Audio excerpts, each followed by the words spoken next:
All right, so while we wait on Javoy to join us, and when I was listening to the mixtape just now, I know which song crossed my mind. I said I would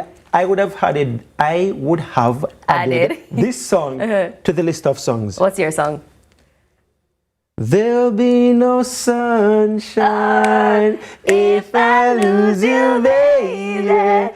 Just like the clouds, I'll do the same if you walk away. Oh, viewers, by the way, we are trained in journalism, not singing. So don't laugh after me.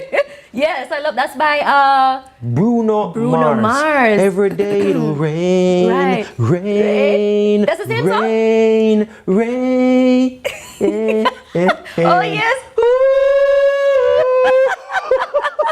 Oh my God! You know what my song would be to add to the mixtape, because I noticed that the songs on the mixtape, they're more connected to rain. Everything is rain. It is connected to rain, but they're more on the sad side. So my song that I'd add for all Massacre stans who are watching at home, it's raining, umbrellas off. That's right. Yeah, I don't remember what it to that. There's a Vibes Cartel song named Rain literally as well. Yes. But I won't sing it. Yes, can't quite sing a Vibes Cartel song. It's not God is the greatest, actually. And when he sings about rain, I don't think he means like, show us rain, but different kinds of rain. All right, let's keep it. Not because of Vibes Cartel and his kind of rain, no. But it was interesting. I like listening to Madonna.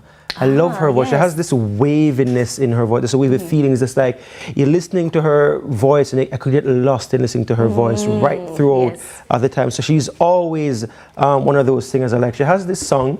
The lyrics aren't coming to me right now. I think it's Argentina is the name of the song. Absolutely in love with that song. And in the music video, I think there's the bull and the bull tamer in there, and that. I love that song by Madonna. So when I saw her just now, heard the voice, I'm like, yep, Madonna. And she's actually, interestingly right now, involved with a Jamaican. Nice. Her partner is Jamaican. His name is Akeem Morris. We're going to take credit for that, because Jamaicans know and we love everything, and we love seeing people involved. Yes, I know Jamaican men are, good men, loved all over the world by women all over the world. Wonderful gentlemen. So big up all the yardman them. Of course, Madonna had to find herself a yardman. You see them all over the world actually going out, taking photos, attending Wimbledon and different, world famous events together. So speaking of yardman or meteorologist, Javoy, he's not here? Javoy Sawyers, are you now here with us, Javoy? All right, we might be having some technical challenges there with Javoy. Are you hearing us? All right, so we're having a little bit of technical challenges. It appears that the disconnections and the outages and all of that are already happening, Gio. Let me not hope that that's what has happened to Javoy, because we will need him throughout today. So I'm not even going to assume at all that we're having any technical challenges with Javoy just yet. Perhaps he's just logging on and recharging his laptop. Right. But even as we await Javoy, just some hurricane tips to share with our sunrisers. Items every household should have. Flashlights and extra batteries, that's one. Fully charged power banks, you're going to need those. Yeah, first aid kit and necessary medications. And at least a 3-day supply of non-perishable food. 2 gallons of drinkable water per person for at least 3 days. All right, and Jay, I think we should also share some emergency shelter rules, because at this time, that a lot of Jamaicans would be heading to shelters, if not already at some of these shelters that are, activated across the island. So what to do when entering a shelter due to a natural disaster like Category 5 Hurricane Beryl. We are going to share those with you, but let's head back to Javoy to see if we can hear him now. Javoy, are you with us? I'm here. Good morning. Perfect.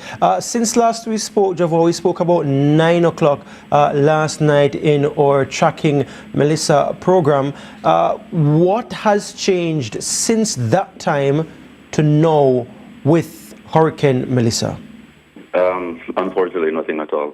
The hurricane is still a Category 5 last as I checked.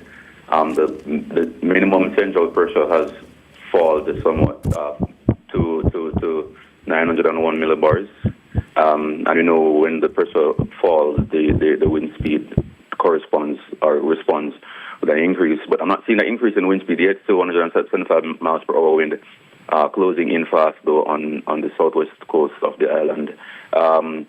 We should be coming into the brunt of the system now in about a couple hours for the southwest, and as it continues northeast across the island. Much of the western central portion of the island will experience severe hurricane force winds. We've already been having tropical storm force winds throughout the night, last night into this morning. There was a small lull in activity, but I am sure it will be short-lived because the wind is now picking up again. So if you had a window to evacuate where you are, that window is closing fast. For some across the southwest, that window has already closed. It's not looking too good. Jamaica there, the entire Jamaica in red, Amoy, indicating that we are, and that actually the government did declare Jamaica a disaster zone already. Right, Javoy. So talk to me about the pace at which the system is moving, because last night on CVM's Tracking Melissa, you were sharing with us that when the system makes that loop, and I want you to re-explain for our sunrisers who may not have been tuning in last night to our program. Once the system makes that loop, it would kind of pick up pace and starts speeding towards Jamaica. Talk to me, explain that for our viewers once more, and whether or not we are seeing that pace having been picked up since the last time we spoke. So the northeast turn in the hurricane is in response to a cold front and a low pressure system that dips down out of the US across Bahamas. Now that is expected, it's already pulling the system towards the north and northeast. But there will be a lag between when the system feels that pull to when it begins to speed up out of our area. Now that it's moving at 5 miles per hour, which is an increase in speed, in forward speed than last night. Last night it was about 2 miles per hour. Expect a gradual increase in speed with the system, expecting the systems to still be relatively slow compared to other tropical systems that move across the island. The hurricane center should be, the center of the hurricane should be across South Cuba by wee hours of tomorrow morning. Yeah, 1 second there, Javoy. I mean, because we're on Sunrise and it's not news, I can tackle a little bit on something that I probably wouldn't do if we were on Tracking Melissa. The first question I asked you was, what, if anything, has changed? And it said nothing. But it's moving from 2 miles per hour to 5 miles per hour is 150% increase now. Why are you misleading us? Yeah, well, the information is slowly leaking in. I'm without connectivity. So I'm waiting for the 7 o'clock advisory from the NHC. So as information comes in, it'll be disseminated, but it can't, as you can imagine, I have no power right now. I barely have connectivity with data, so I'm trying to see as much as I can to get as much information as I can to pass on. Wow, so you barely have connectivity, you've lost power, and your data isn't as strong. Tell me what's happening down there, as you mentioned that on your end in Montego Bay, because you're talking about your connectivity just now. Just give us a kind of a roundup of what happened with you down there and what happened in Montego Bay and St. James more broadly that you know of since we last spoke last night. Well, after we spoke last night, the winds picked up. Some transformers did explode. Not in which area did the transformer explode? In the Bogue area. The power went, but it came back about 5 minutes, but it has since gone throughout the night. I'm hearing generators running. The wind is gusting now. It's not a tropical storm force right now. There's a lull, but I expect that to change in the next couple of minutes because we're seeing where the brunt of the system is now coming ashore across the southwest. Right. But torrential rains across Montego Bay, no doubt. But as I said, right now there's a small lull. Yeah, you said torrential rains. It was raining torrentially last night into early this morning? indeed, it was quite heavy. Wow. And for where we heard as well, we spoke with Minister Matthew Samuda at about 5:45 this morning, and he was saying to us that there is already flooding in sections of Manchester, St. Elizabeth and Westmoreland. He mentioned specifically the communities Alligator Pond, Treasure Beach, and also Little London out there in Westmoreland. And this is some of what you were saying yesterday, that even before the hurricane makes landfall, we will be having some of these communities flooded. Will it get worse before it gets better, Javoy? Yes.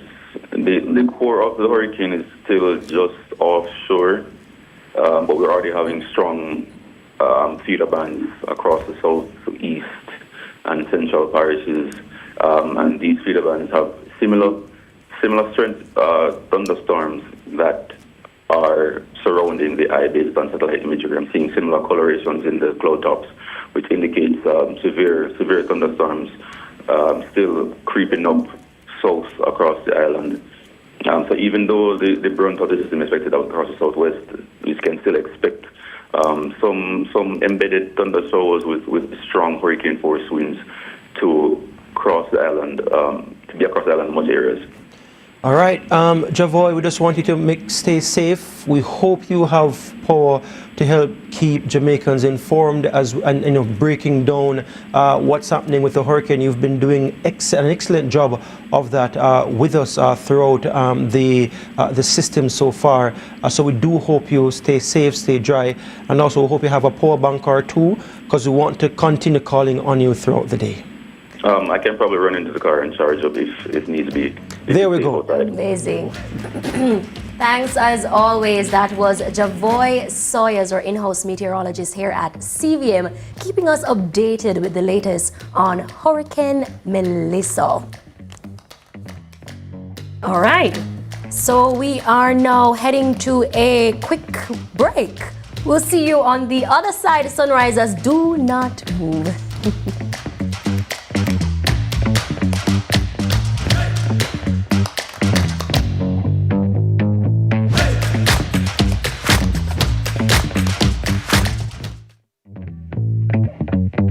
And householders. Access the Hart NSTA Trust Skills Registry today to employ trained and certified skilled professionals. The time by Hart is 6:30. Lead like the world is watching. Because it is. The Impact Leadership Summit brings the ultimate business advantage on November 4 at the AC Marriott Hotel, Kingston, Jamaica. Learn from global speaker and entrepreneur Vusi Tembakwa. Leaders, hear me and hear me now.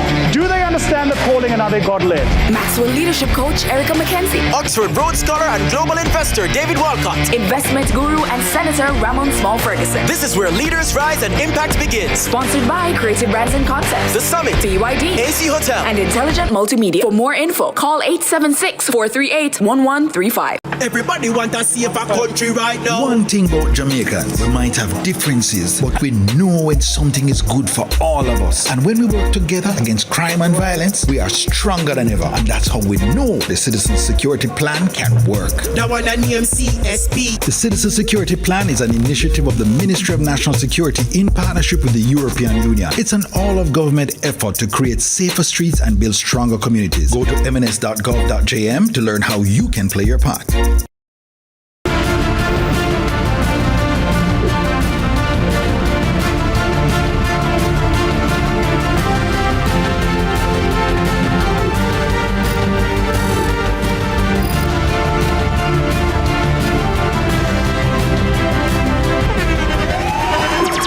The internationally acclaimed On Stage with Winford Williams. At a new time, Saturdays at 8 p.m. on CVM TV. So much more than entertainment. Hey everybody, I'm Yendi, and this is Odyssey with Yendi. In this space, we connect with some of your favorite people as they share their journeys.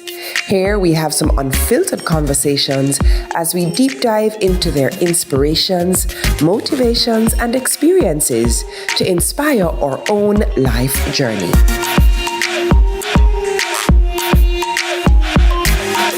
Odyssey with Yendi.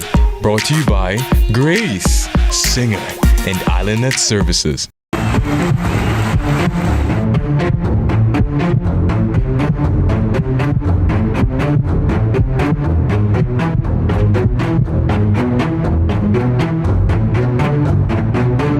And that's what you love to see. They may be rivals, but the camaraderie is what it's all about.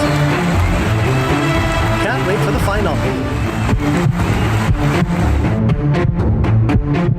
Let's delve deep into the issues. We'll take you beneath the surface. Greetings and salutations. My name is Orville Higgins, and it's another edition of Fan Central. Talking to the people at the heart of the top sporting stories. Hear from your favorite sportsmen and women and the administrators who work tirelessly to make it all happen. It's live sports talk. I've written an entire article. Yeah. Looking at all the major issues every Tuesday at 9 p.m. It's Fan Central.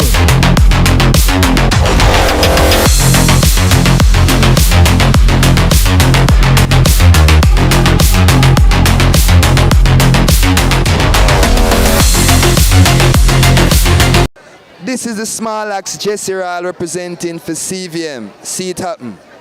We and the lion them go, whoa, whoa, whoa. We and the lion them good.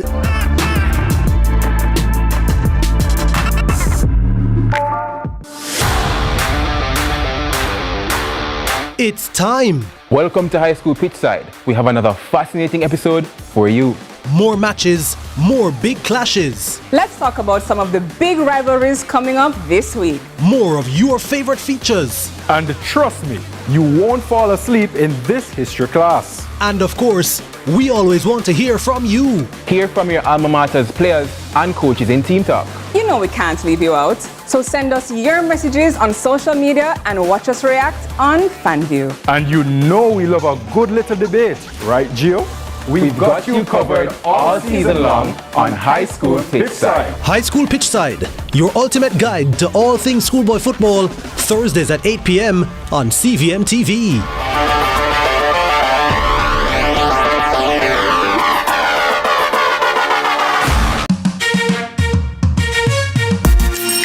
Hey everybody, I'm Yendi, and this is Odyssey with Yendi. In this space, we connect with some of your favorite people as they share their journeys. Here we have some unfiltered conversations as we deep dive into their inspirations, motivations, and experiences to inspire our own life journey.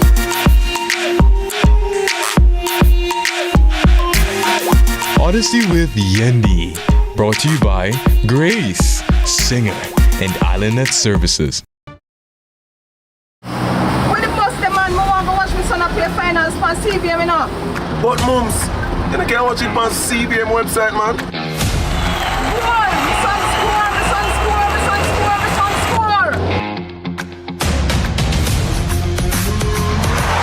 Greatness begins here.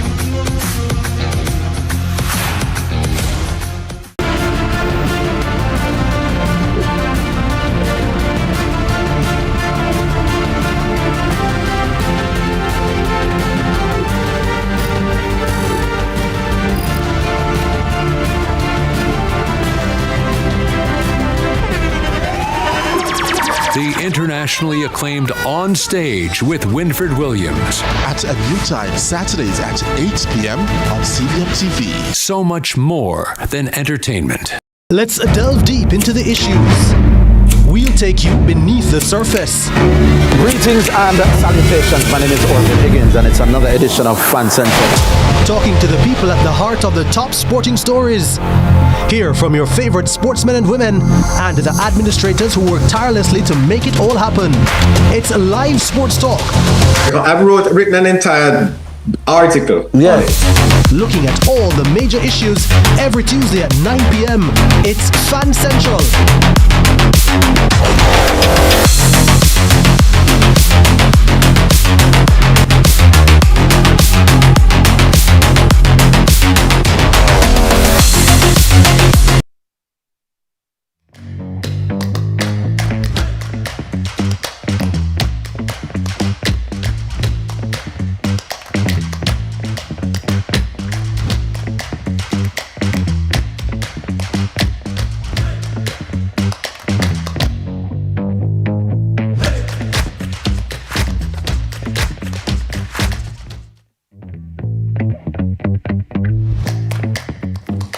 welcome back to the sunny side of morning television. Glad to have you with us. Now, when the wind starts to howl, one of the first things everyone worries about is the power. No, mind my voice, Melissa going around. Hurricane, everybody's sick at this point. Now, will the power stay on? And if not, how soon will it be back? The questions that a lot of Jamaicans are asking every single time they see a little wind outside. Joining us now via Zoom is Audrey Williams, who is the Media and Public Relations Manager at the Jamaica Public Service Company, JPS, to walk us through how the country's electricity provider has been navigating Hurricane Melissa. Good morning, Miss Williams, and welcome to Sunrise. Hi, good morning, Amoy, and thank you guys for having me. Sorry, we had a little techie issue there. Still trying to resolve it, but I'm glad that I can be here to share something with you. So, as we know, we've been having the effects for a number of hours now, and some of our customers do remain, obviously, as you are one of them as well. So, we have impact across the island. However, some parishes have fared better than others. So the best faring parishes are St. Thomas, Kingston and St. Andrew, and Trelawney.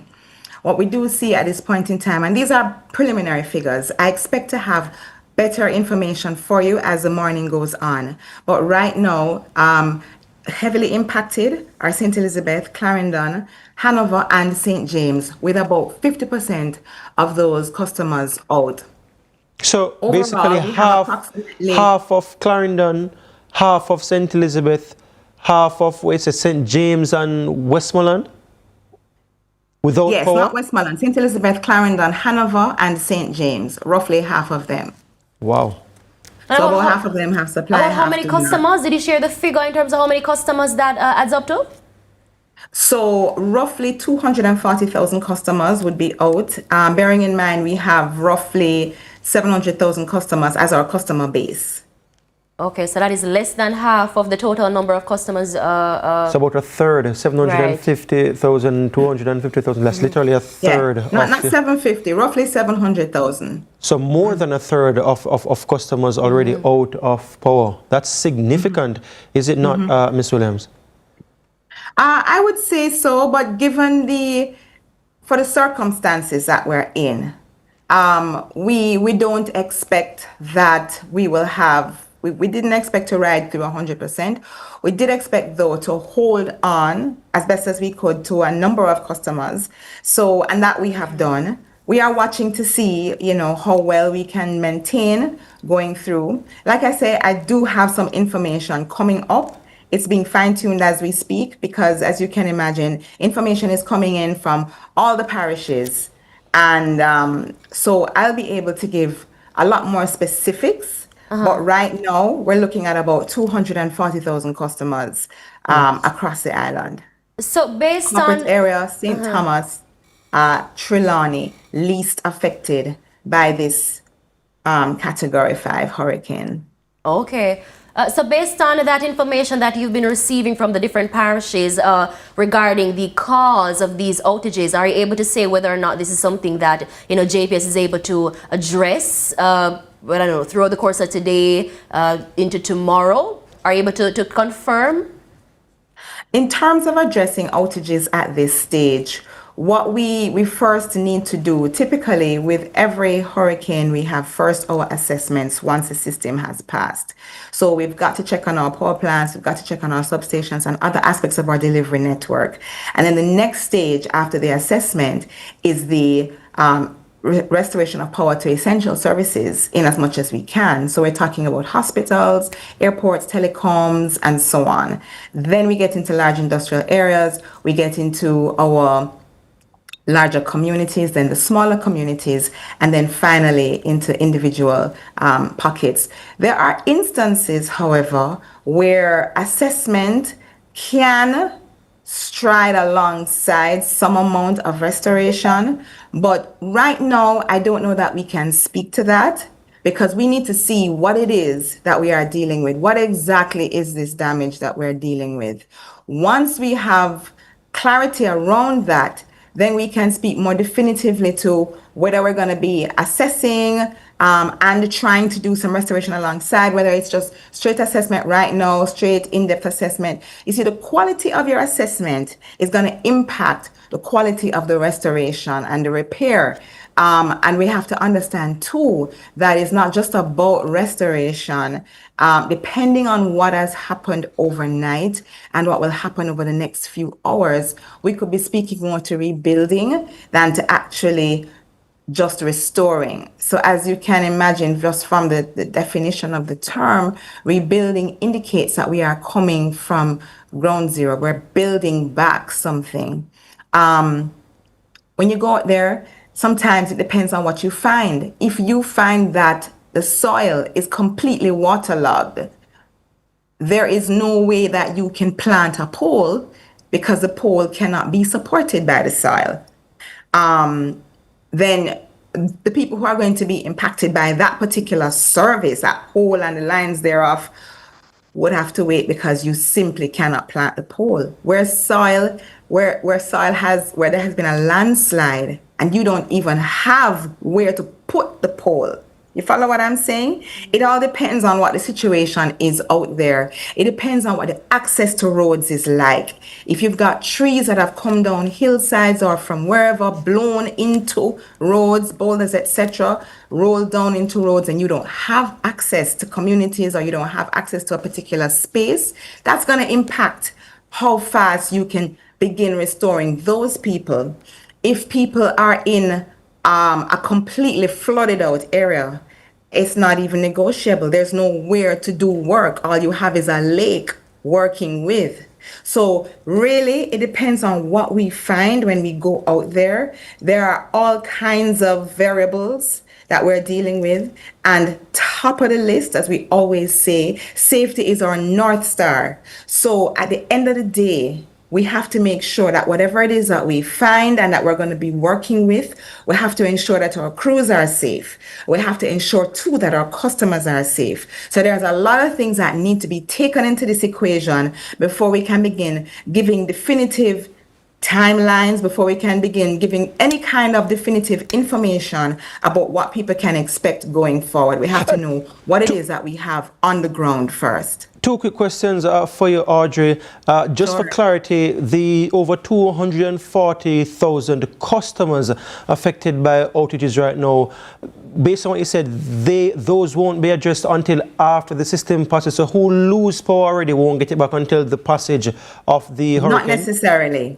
Not necessarily. So if it is that when we get out there, we see that though we haven't yet done fully, our assessments, we see where this can be dealt with expeditiously in a manner that does not impact safety of anyone, that we can do it, we will. Because believe me, we want customers in as much as they want to be in. That's why we brought in all these additional crews. We now have in excess of 200 boots on the ground. We want people, more than that, we want people to get back service, and we are doing everything we can. And we don't want customers out long either. So if it is that we see where we can, because we were restoring people up into the night, up to 11 p.m., our crews were still out there doing work to bring customers back onto the system. And you will be going out back today again, you're saying?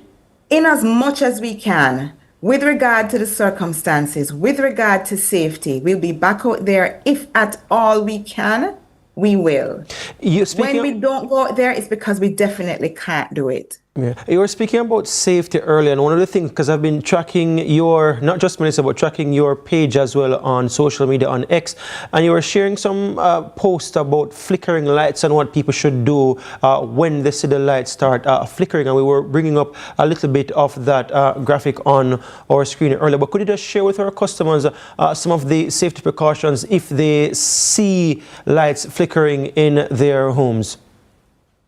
Absolutely. So if your light is beginning to flicker, what we advise you to do, turn off your equipment and plug it out, just to ensure expensive equipment, electronics that you don't want to have any issues with afterwards. We advise that you plug it out. We also advise that if you can turn off your breaker safely, do so. If it is that you need to evacuate your premises because you are being flooded, turn off your breaker if you can do so safely.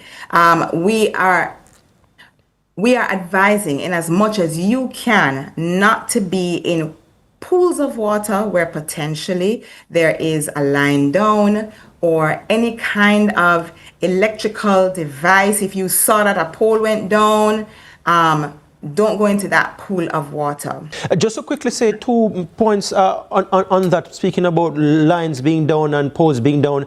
Dawkins Pen, the road adjacent to Dawkins Pen in Clarendon, southeast Clarendon, we saw about 2 poles down yesterday. I'm not sure if you're aware of that and if anything has been done about it just yet. Okay, so I'm not aware of that specific instance, but I've certainly taken it on board. Dawkins Pen, Clarendon. Yes, I'm sure that there are... Also, just this morning we're coming in, I saw along Red Hills Road in the vicinity of the Total gas station, right where the Red Hills Road Mall is located. The residents or people in that area have blocked the road with old tires and garbage bins, and they're just protecting lines that are running across the road in the vicinity of 100 Lane right there. So it's something, the weather isn't too bad out there right now. It was just barely drizzling when I was coming in. So just to note for you, because what traffic is being diverted through the gas station right now for persons to pass. So just bringing that to your attention as well, in case you aren't aware of it just yet. All right, great. Thank you so much for that, Giovanni. Really appreciate that. Before we let you go, because you're almost out of time, how do persons guard their gadgets now? Everyone in there attached to their cell phones. I mean, I shouldn't have mine here, but I'm on your X page looking at your advice to Jamaicans in terms of what to do if light begins to flicker. What do people do with the gadgets now when they're at home in situations like this? Well, actually, what we do advise is that you try and have it as fully charged as possible. We know that some persons have power banks. If you have a power bank, make sure that it is fully charged, because we're not sure at what point we'll be able to necessarily restore your power. It could be, as I said before, that we're able to straddle the restoration along with the assessment and so on. But one of the things you want to do, in as much as you can, have them fully charged. And if you have battery operated devices, you definitely want to have those up and running, because that might become quite critical to you getting communication of any type. So that's something that we really want to emphasize for our customers at this time. If you do have surge protectors, we advise that you use them. I say that guardedly because I know that persons have in the past, sometimes they said, I had my surge protector on and I feel like I didn't get the kind of protection that I would have wanted, which is why I kind of saved that for last. It is something that you can do, though. It can be highly useful. I don't know that it will always be 100% meeting your expectations, but it is certainly useful if it is that you have equipment that you must use. You can't afford to plug it out, you can't afford to take it offline, then definitely you want to have your surge protector. All right, thank you so much, Audrey Williams. They're the Media and the Public Relations Manager at the Jamaica Public Service Company, reminding us of the updates on what's happening with the JPS power grid at this moment. So stay calm, unplug major appliances and check official JPS channels for restoration info. And Sunrisers, if you're out there and it's safe to do so, send us a quick clip or snapshot of what's happening in your area. Our WhatsApp line is 876-833-0897. Or morning news is next. Stay with us. We'll be right back.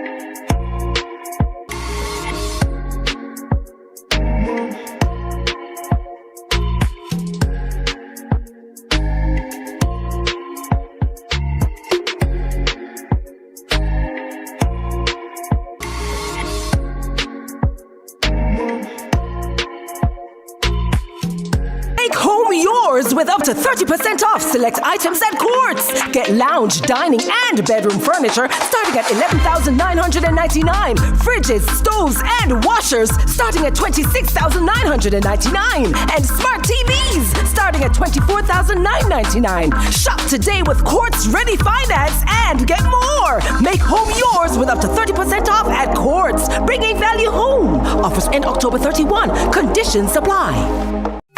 Everybody needs a helping hand, somebody to understand. In the end, we're all human. For people living with HIV, no discrimination. Here to support them through. Respect you as usual. Got to protect them too. When are your friend or your family?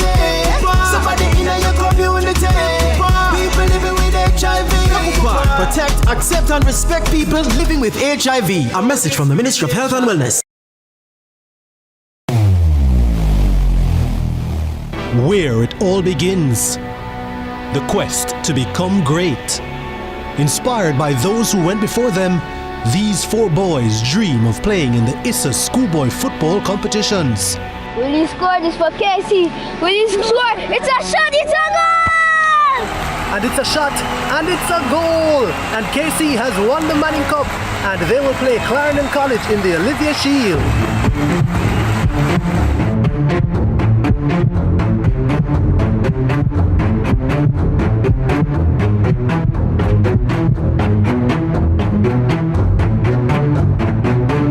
And that's what you love to see. They may be rivals, but the camaraderie is what it's all about. Can't wait for the final. When the bus the man, I want to watch my son play finals on CVM, you know. But mums, you can't watch it on CVM website, man. Score! My son score! My son score! My son score! My son score! Greatness begins here.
Where it all begins.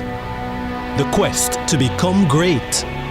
Inspired by those who went before them, these 4 boys dream of playing in the ISA schoolboy football competitions. Will he score this for Casey? Will he score? It's a shot, it's a goal! And it's a shot, and it's a goal! And Casey has won the Manning Cup, and they will play Clarendon College in the Olivia Shield.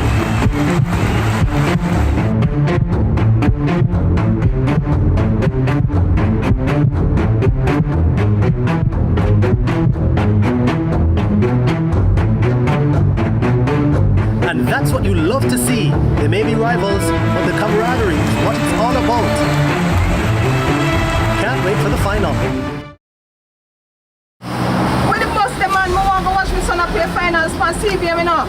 But mums, you can't watch it on CVM website, man. Score! My son score! My son score! My son score! My son score! Greatness begins here.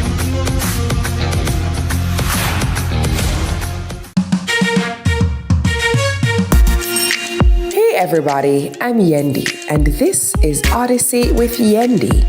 In this space, we connect with some of your favorite people as they share their journeys. Here we have some unfiltered conversations as we deep dive into their inspirations, motivations, and experiences to inspire our own life journey.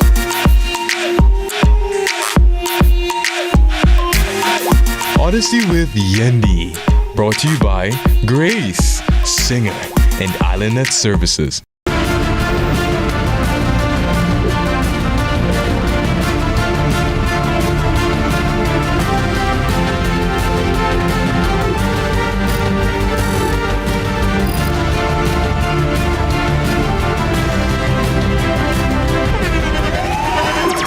the internationally acclaimed On Stage with Winfred Williams. At a new time, Saturdays at 8 p.m. on CVM TV. So much more than entertainment. Where it all begins. The quest to become great. Inspired by those who went before them, these four boys dream of playing in the ISSA schoolboy football competitions. Will he score this for Casey? Will he score? It's a shot, it's a goal!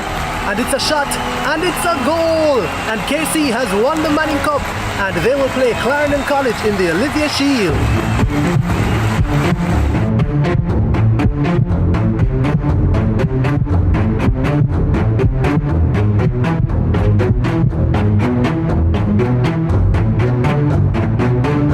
And that's what you love to see. They may be rivals, but the camaraderie is what it's all about. Can't wait for the final. When the bus the man, I want to watch my son play finals on CVM, you know. But mums, you can't watch it on CVM website, man. Goal! My son score! My son score! My son score! My son score! Greatness begins here.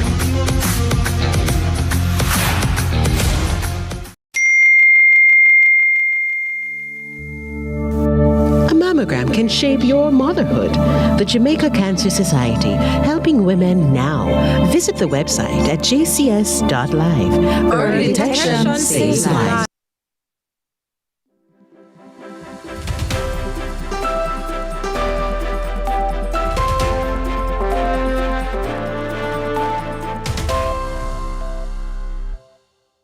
Welcome back to Sunrise. The time now for news at 7.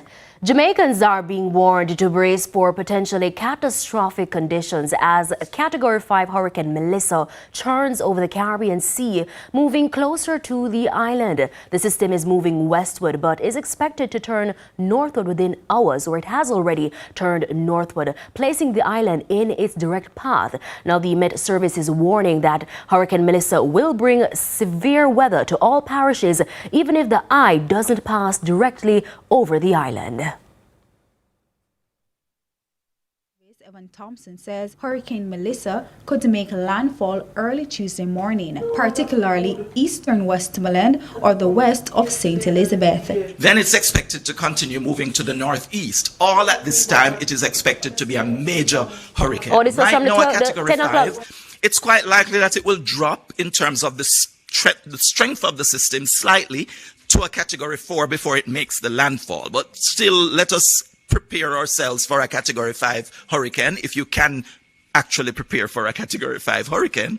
And then it will move over that southwestern part of the island, moving toward the northeast. We expect that the exit will be just about in the vicinity of St. Anne, along the coast of St. Anne, which means it is not going directly north, but somewhat east of north. So making its entry near the border of Westmoreland and St. Elizabeth, at this time that's a projection, and then moving across sections of Trelawney and St. James, in the interior of the island, through the cockpit country probably, and then moving across along to the coast of St. Anne. So that's the projected path. During this time, it's likely that it will weaken a little bit more.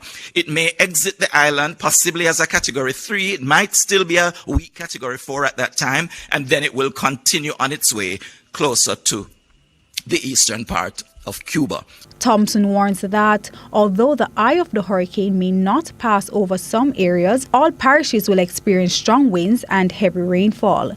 So that's the extent of hurricane force winds. Depending on where that center is, you can measure whether your area is likely to experience it. But of course, there is some shift in exactly where that landfall will take place. Then the tropical storm force winds extend a much greater distance and should cover the entire island, or most of the island. To the east will be impacted by tropical storm force winds, even though the center is not moving across your area. So if you think that you live in Kingston and you will not experience the eye, and so you are free from fear or worry or concern. I don't encourage fear or worry, but I do expect you to be concerned about what is taking place. If you think that you are free from that, think again, because the heavy rains will also affect you. The strong winds reaching tropical storm force could still continue to affect you as we go through the day on Tuesday. That's all the way through tomorrow. Mr. Thompson adds that the country may experience up to 30 inches of rainfall, which will result in flooding and landslides in some areas. So if you are in a flood-prone area, anywhere across the country, you can expect that flooding is going to occur as long as the system moves in the direction that is projected. Landslides are also a very real possibility and likelihood, because as the soil is saturated and as the soil is loose, we are expecting that we will have landslides. Thompson also outlined the potential of dangerous storm surges along sections of the southern coastline. He says areas in and around Black River could see surges reaching up to 14 feet, given the projected path of Hurricane Melissa. But if you're moving into the Portland Cottage area, Salt River area, because you're in that little inlet, you also have a strong likelihood of experiencing some storm surge. It would not be as high as experienced over in the west, but you should also look out for some surge occurring in those areas of Clarendon and going into the Old Harbor Bay area. That's a possibility.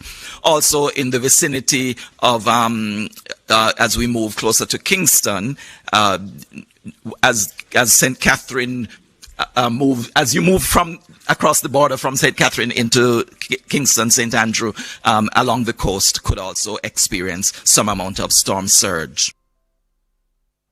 Now, just an update for our sunrisers. The system is now moving northeast towards the island at 5 miles per hour. That's the latest information we have here on Sunrise. In the meantime, in a move of solidarity, the Caribbean community CARICOM has expressed deep concern for the government and people of Jamaica. Their consideration extends to other CARICOM member states and associate member states, including Haiti, the Bahamas, the Cayman Islands, and the Turks and Caicos Islands, as well as other countries in the region which are in the path of the record-breaking system Hurricane Melissa. In a statement, CARICOM said, quote, "We commend the efforts of the National Disaster Management Agencies and emergency responders who have been working to ensure everyone's safety and well-being. We urge everyone to heed the official advice and information shared to secure lives against the wrath of this devastating system," end quote.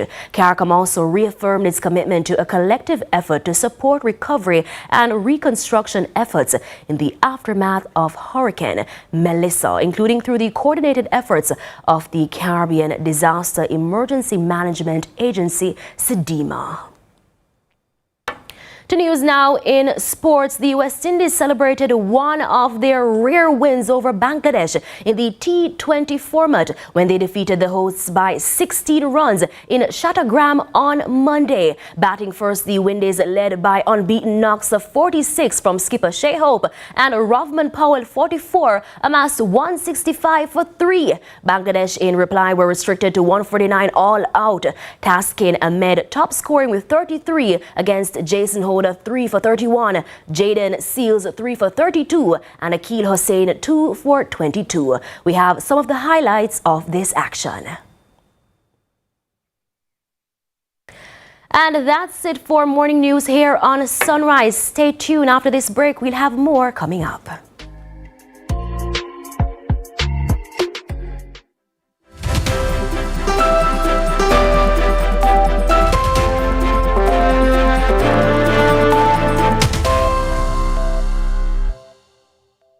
Borders is a key priority for the Jamaica Customs Agency. The JCA will remain vigilant and resolute in effectively fulfilling this mandate.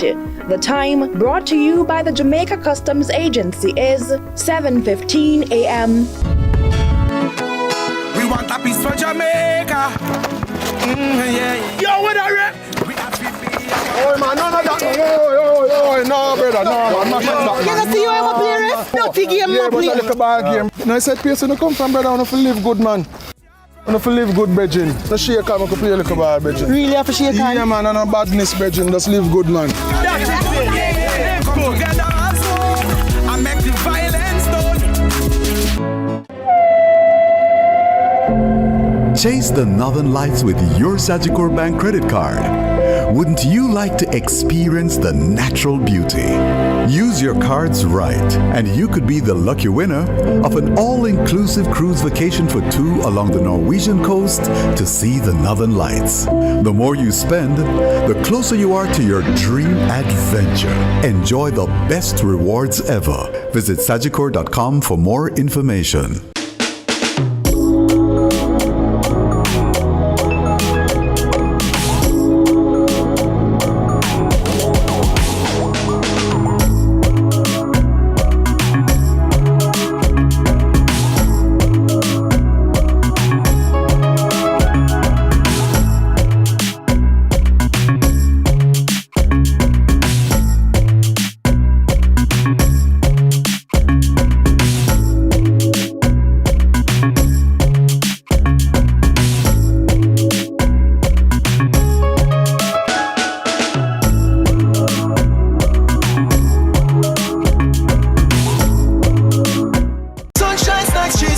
Sunshine, double cheese balls. We are crunch on a cheese ball. Daddy nickel pick, double cheese balls. Sunshine snacks, cheese balls. Grab a sunshine snack, cheese balls. Some cheese in every bite, flavor in every crunch. Extra cheese if you love it so much. Love cheese in every bite.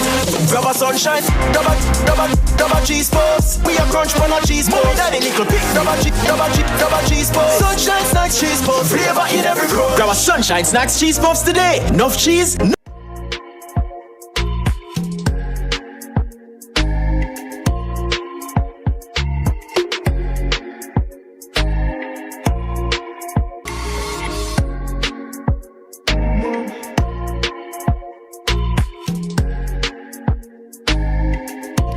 Welcome back to CVM's Sunrise. Glad to have you back with us. Now, a storm like Melissa doesn't just test our homes, it also tests our health systems. This morning, the Ministry of Health and Wellness is on full alert to protect public health and maintain essential services. Joining us now for this conversation is Dr. Christopher Tufton, who is the Minister of Health and Wellness, to share how hospitals, clinics and emergency teams are preparing and what exactly can Jamaicans do at this time to stay safe and supported through the storm. Minister, good morning and thanks for joining us. Hi, good morning to you and your viewers. All right. First up, we just want to ask you, Minister Tufton, what systems have been activated since the hurricane approached or started to approach? We spoke yesterday, though. I just want to go back to this as well. At the time we spoke, you had mentioned that we had 3 deaths. Does that remain?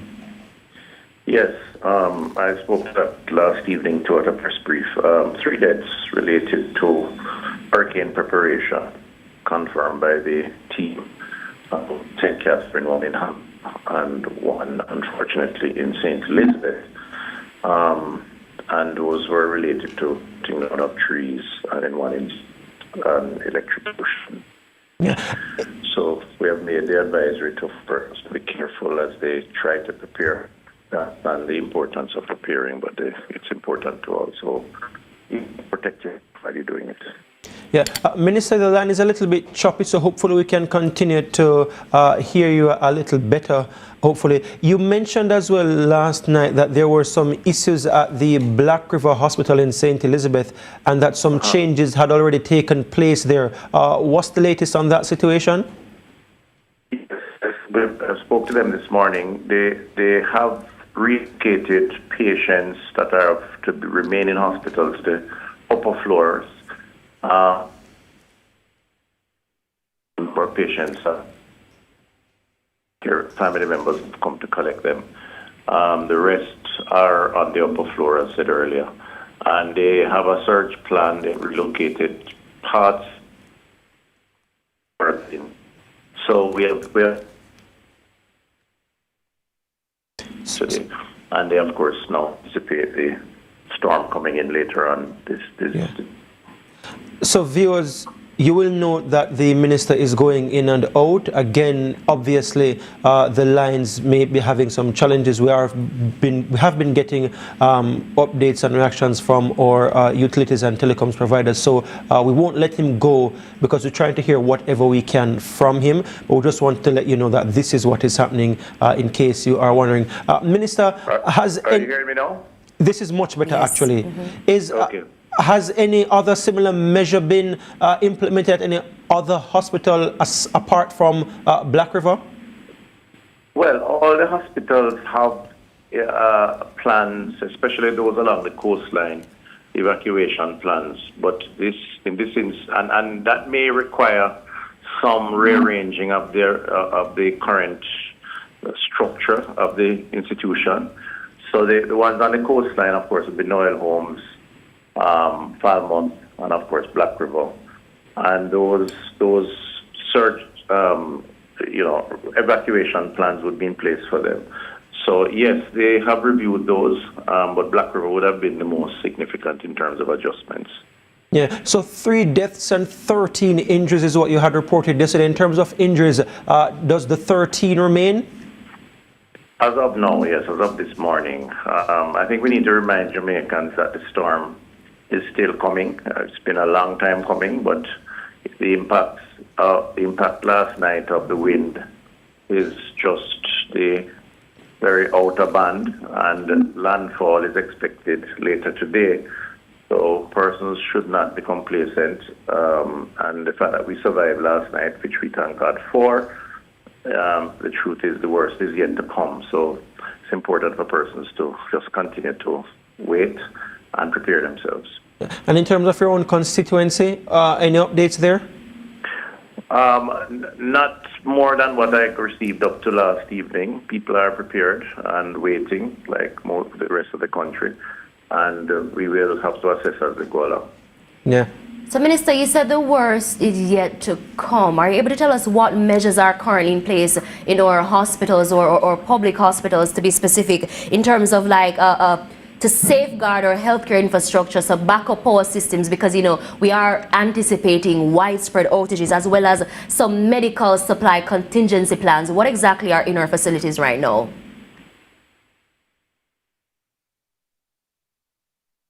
All right, it appears we have lost the Minister. Are you hearing me? Yes, we're hearing you now. We have food, medical supplies, water storage, and excess water storage, staff that are on alert and prepared to work extra hours, and of course plans are in place to deal with things like logistics where necessary, coordinating with other agencies.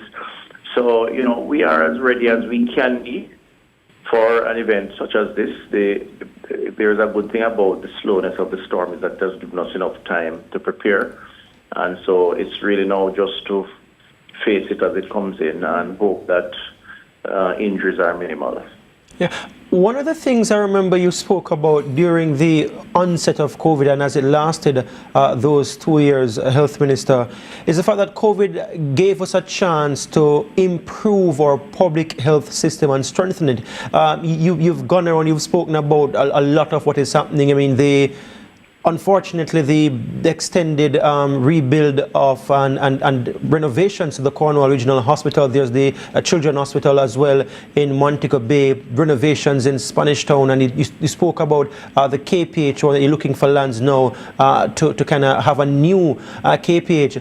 What will this Category 5 hurricane do you think from your perspective, though, to kind of further that agenda in terms of strengthening the actual infrastructure of some of our hospitals? Well, I don't know what it will do, because we'll have to wait and see. I mean, the strengthening would be a function of to the extent to which there are damages, and we certainly are hoping that the damages are minimal. We do have a plan for restoring those institutions that may be impacted. There is a plan to quickly go in and assess. So there's a plan before, there's a plan during, and there's a plan after. And as far as infrastructure is concerned, we have a plan to rapidly assess and to move in, restore those that can be restored quickly. If we have to relocate those that have to be relocated, meaning the services, then we'll do that while we restore those that may be damaged badly. So once the restoration requires repairs, we will conform to a protocol that will strengthen the resilience of those infrastructure. So whether it is, how we put on the roof as we did the last time, where we have now instituted slab roofing as opposed to zinc roofing in some of the health centers that had lost their roofs, and how we build particular units within those institutions in terms of things like generator capacity, water storage capacity, that kind of infrastructure. So yes, ultimately, if we have to restore, we will restore with intention to strengthen. Minister, can you confirm if the government is planning a press briefing for this morning or any time today? I know we spoke to Minister Matthew Samuda earlier, which was shortly before 6 o'clock, and he told us that a decision would have been made within the hour, which by that time would have already passed. Can you confirm at this time if that press briefing has been finalized? No, I can't. But as I said, the ministers are always available, as I am as Minister Samuda, and I'm sure the others to provide an update. But I can't confirm that one has been planned or time set. All right. That was the Health Minister, Dr. Christopher Tufton. Just to get a further update from you, where are you presently, Minister, and how are you doing personally? I'm in Kingston and monitoring. I'm fine. Just keeping in touch with all the persons that I can. And so far, so good. We just have to batten down and provide as much leadership and support as possible. Yeah, and we can make it. We will make it. I want to encourage everyone just to keep focused and work the management of the process and provide the leadership that's necessary. Yeah, and I know you can't say it too many times, but you're a reminder to Jamaicans in terms of protecting their health throughout this weather system. I know you've been sharing some advice regarding food as well. Yes, there are some preparations that must be done by now. I think all Jamaicans should recognize the importance of storing water and non-perishables.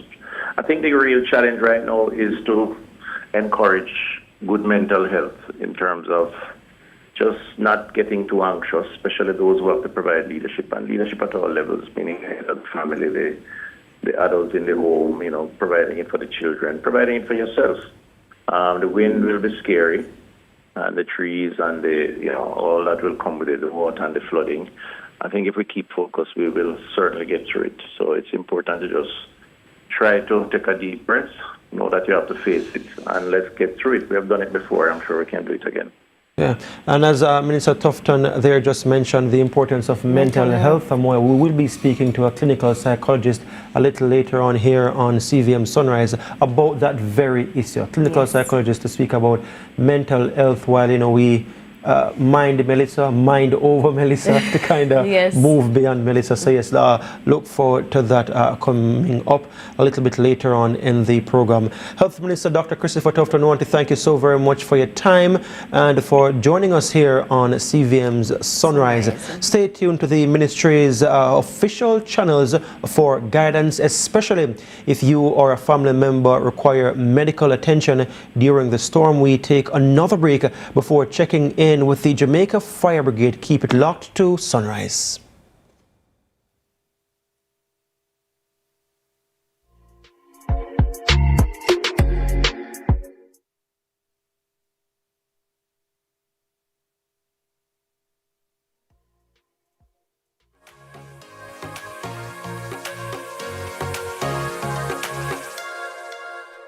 CIC is giving up to $5 million in free content insurance. We've developed a free online calculator. So anybody in Jamaica, any homeowner can go on to BCIC online. You don't even have to be a BCIC customer, and it will give you a building value. When you update your home's rebuilding cost with our online calculator, you'll get $5 million in free content insurance and up to 12 months to pay your premium. If you're not insured, go get it now. Better to be safe than sorry. Negril. The Government Services Mobile Fair is rolling into your community on Friday, October 31. Come to the Negril Beach Park, Norman Manley Boulevard for passport renewal, legal aid assistance, apply for birth certificates, road licenses, path benefits, new business registration, property tax, and NWC services. Get information on the National Housing Trust, plus free health checks and much more. Come out and celebrate the Government of Jamaica Service Excellence Month as we bring government services to your doorstep. Hey everybody, I'm Yendi, and this is Odyssey with Yendi. In this space, we connect with some of your favorite people as they share their journeys. Here we have some unfiltered conversations as we deep dive into their inspirations, motivations, and experiences to inspire our own life journey.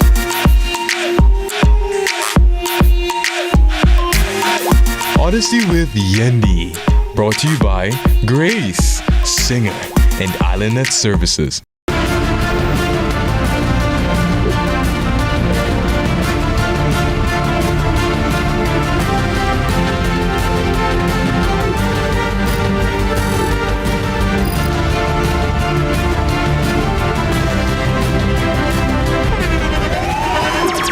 The internationally acclaimed On Stage with Winfred Williams. At a new time, Saturdays at 8 p.m. on CVM TV. So much more than entertainment.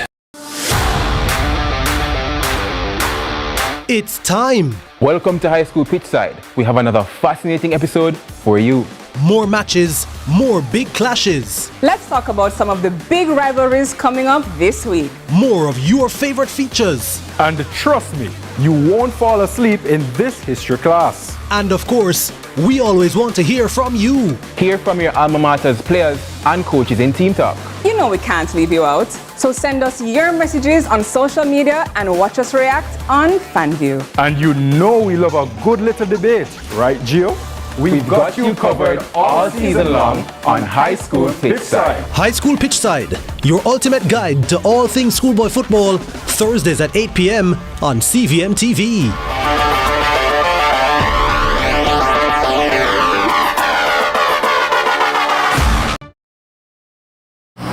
When the bus the man, I want to watch my son up play finals on CVM, you know. But mums, you can't watch it on CVM website, man.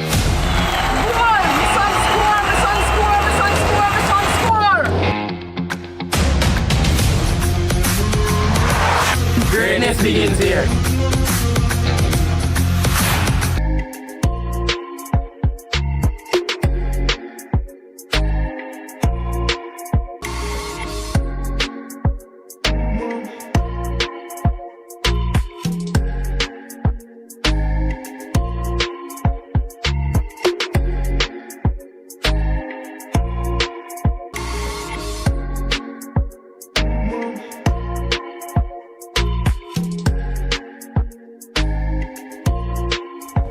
Welcome back to CVM's Sunrise. I'm Giovanni Dennis, and myself and Amoy Harriet, we are sitting in for your regular hosts. Now, the Jamaica Fire Brigade is ramping up operations to keep lives and property safe. But we want to know just how the brigade is preparing, the plans in place for cases of evacuations and rescues, or clearing blocked drains, roads, and supporting other first responders. We'll now hear from Commissioner of the Jamaica Fire Brigade, Stuart Beckford, on these matters. Good morning, Commissioner, and thank you so much for joining us. Good morning, Gio, and good morning to your viewers. Thanks for having me. Firstly, before going to what you're doing, just asking you personally, how are you doing?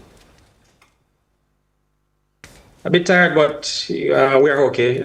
We are prepared for the eventualities of Melissa. It's been a long wait, but as Dr. Tufton says, the benefit of that is we did have time to prepare as best as we can to treat with the eventualities that will come with a system of this magnitude. Yeah. Has the fire brigade had to have to respond to any situations so far? Yes, last night was a very busy night for us. We responded to several incidents out in the different divisions, particularly in the western end of the island. To include medicals, we have had to transport two persons to the hospital who were in labor in late last night. We have also had to respond to other medical issues with persons in and around that area. Fallen trees, we have had to treat with that, blockage of roads in some areas. Most of what we are seeing, though, in terms of responses relating to the onset of the system is in the west. Just want to zero in a little bit on some of those issues that you mentioned to get some details. So you had to respond to 2 medical emergencies taking women in labor to hospitals. So, where? Right, so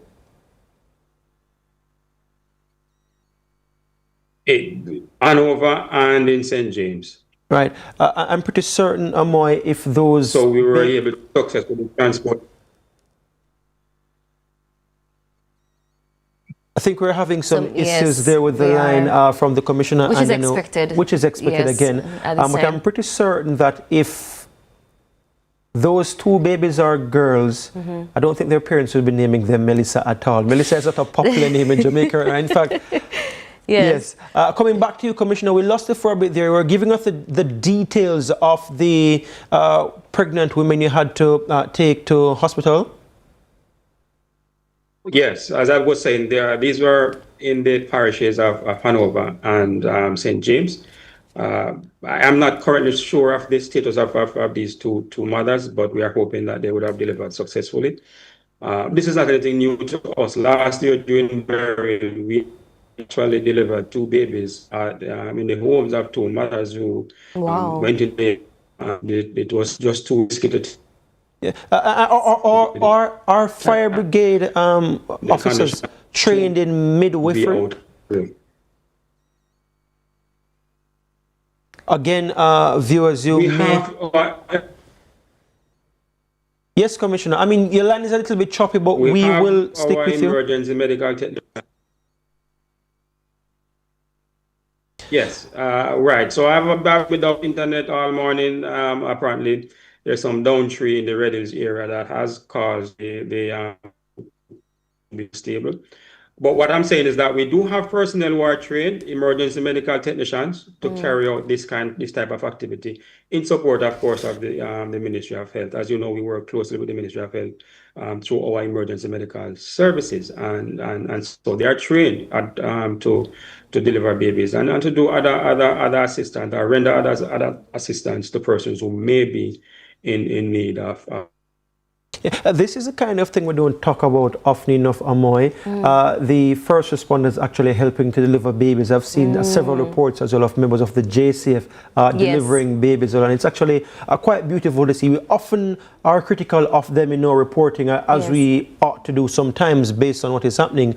But when we hear these good news as well, I think we have to share it. And before I even ask Commissioner the other question, we were sharing on our social media platforms here on CVM TV some of the police members chopping trees right across the country. We had some stuff coming up from Irish Town and up in the Newcastle area, in St. Thomas as well. So kudos to the team for that, and kudos to your team so far, Commissioner. In terms of the fallen trees, that you say you've had to be responding to, where are these areas specifically? Again, that's mostly in the western end of the island. We have had one, as I said, one incident in the Kingston and St. Andrew division that we would have responded to. But we are also getting additional reports coming in. Those are being attended to as we speak.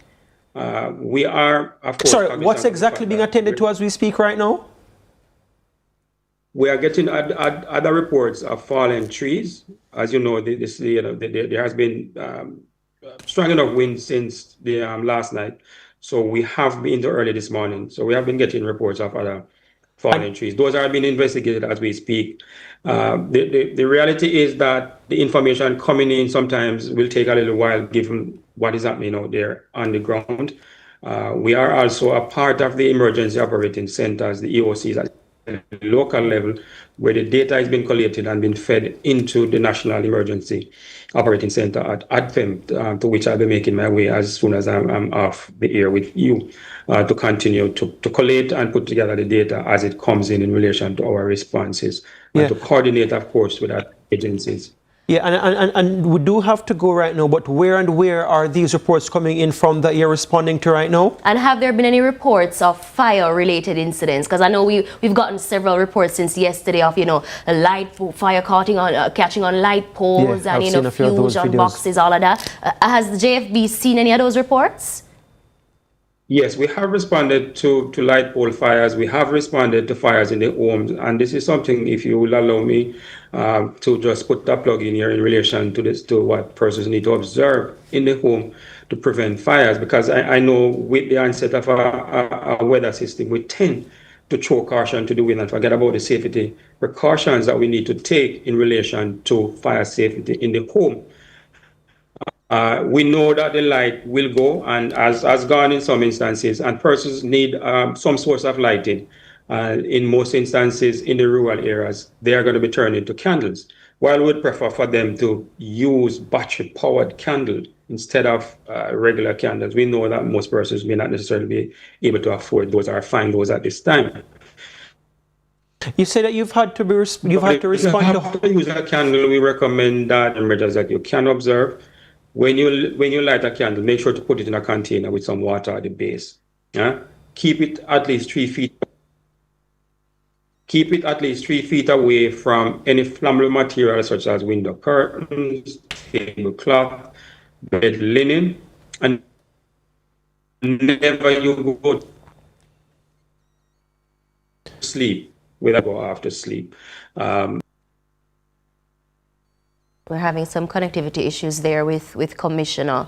Mr. Beckford, are you there? At the point he was making, I wanted just to be careful with candles around the home, and they said they had to respond to some fires. But we are, in fact, out of time. Commissioner Beckford, if you're hearing us, we will be coming back to you a little later on. We have another show coming up after this as well, so hopefully you can join us in the early afternoon with another update in our tracking Melissa coverage. That was the Commissioner of the Jamaica Fire Brigade just now. Thanks as always to Commissioner Beckford and the entire team at the Jamaica Fire Brigade for the tireless work they do on the front lines, especially in a time like this one. Stay with us. More updates and live checks from the field coming up as Sunrise continues to track Melissa.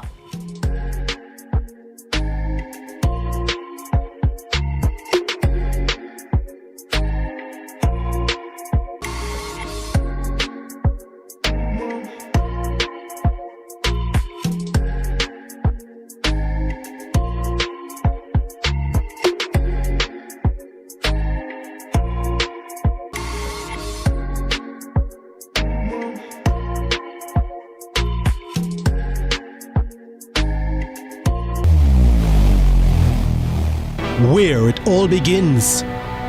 The quest to become great.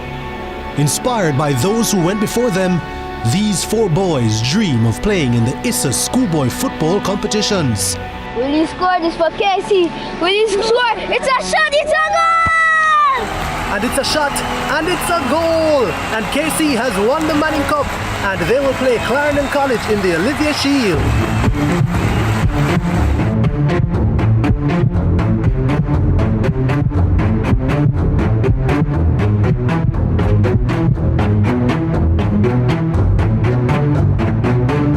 And that's what you love to see. They may be rivals, but the camaraderie is what it's all about. Can't wait for the final. When the bus the man, I want to watch my son play finals for CVM, you know. But mums, you can't watch it on CVM website, man. Goal! My son score! My son score! My son score! My son score! Greatness begins here. This is the Aedes aegypti mosquito that spreads the Zika, chikungunya, and dengue viruses. Search for its breeding sites and destroy them. A message from the Ministry of Health and Wellness. The time by the Ministry of Health and Wellness is 7:45.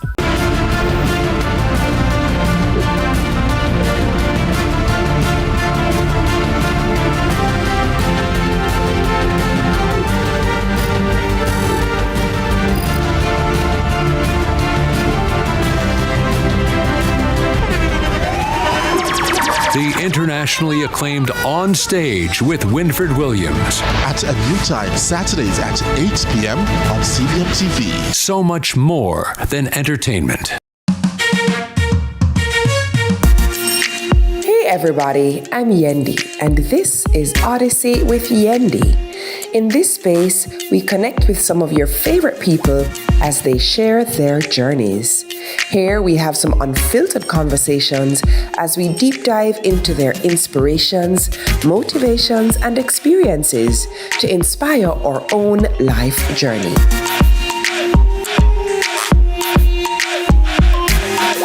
Odyssey with Yendi. Brought to you by Grace, Singer, and IslandNet Services. Let's delve deep into the issues.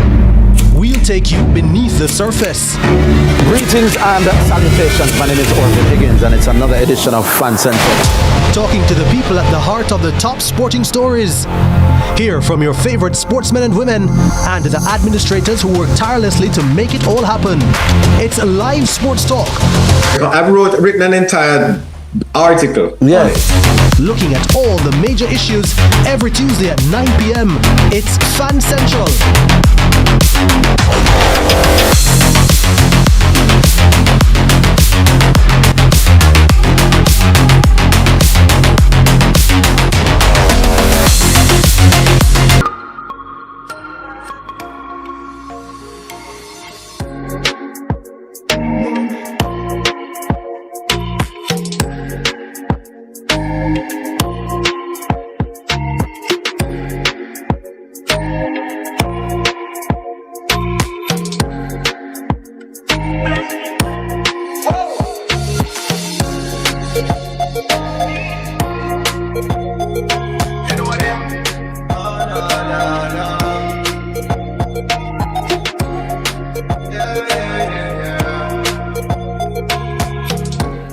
Welcome back, Sunrise family. We've been hearing from the experts and the national agencies, but now let's bring it closer to the ground. Over in St. Anne, the rains are already starting to make their presence felt, and as one of our key coastal parishes, they've got plenty to keep an eye on. Now we're going to be joined by the worship, that's Mayor Michael Belnavis out of St. Anne. But before we hear from Mayor, our Sunrisers have been sending us some videos, Gio, and we're going to be bringing up those videos in just a moment. We have several of them. Now we're seeing a clip coming from Greenwich Town Fishing Beach, which is in Kingston, right? Is that Kingston or St. Andrew? That's Kingston, right? Yeah. Marcus Close to the Kingston Harbour. Right. Yeah, close to the airport, yeah. Right, so our viewers are, okay, so what our viewers are currently looking at is actually some light wire sparks of Balcom Drive in Kingston. Wow. Wow. Yeah, and the Jamaica Fire Brigade Commissioner just told us that they have been responding to some of those. So this clip is actually the Greenwich Town Fishing Beach in Kingston. You can see the conditions, the rainfall, the wind, and the water levels have risen, Gio. Yeah, you can see how powerful the wind is right there. You could look at the coconut tree just now that we saw as well. Whoa. Yeah. So that's out by Greenwich Town Fishing Beach, and our Sunriser submitted this video of what's happening in their neck of the woods. And right now what we're looking at is Old Harbour. That's Church Pen specifically in Old Harbour, St. Catherine. Roads inundated. Literally. you know that popular phrase, nobody can cross it. Wow. Nobody can cross that one. I mean, we could walk across it still. I think I could walk across that. I'm not encouraging anybody to do that. It, right? Yeah, let's not. I'm not suggesting anybody go and try to do that. I'm not trying to trivialize it at all. All right. Yes. But somebody was walking in it though and videoing it, so that's why I made that comment. Yes. Just to say to our viewers who may be traversing right now, we just I got a video just now from a colleague of mine, somebody I know personally, Sylvester. Good man. The only bad thing about him is that he supports Liverpool. Oh, Jesus. As an Arsenal for the top of the table right days. now. You know, whenever I get married and my wife asks me, if she was asking right now, honey, where can I find the remote? I just say to her, Arsenal, sweetheart, you know, look at the top of the table. So, just to say that. But that joke went right over my head. I know nothing about football. I don't understand what Gio just There are 20 teams and my team is number one. It now, Gio, top of the you table. know that I it's very basic. You just go on like you know understand football a little bit. Come on, that's very easy to understand. I'm not letting that one slide. Yeah, you know, I think it's important at a time like this for our sunrisers to be able to laugh a little bit, Gio. You know, smile a little bit. It's a serious time now, but of course, you know, amidst all the fear and the anxiety, like IT was sharing earlier, you know, we can weather this storm. Before we go to the mayor who has now joined us, just want to mention that out by Norman Manley Boulevard, heading toward the airport area, the road is blocked. There's a fallen tree right there at the moment, and that was the point I was making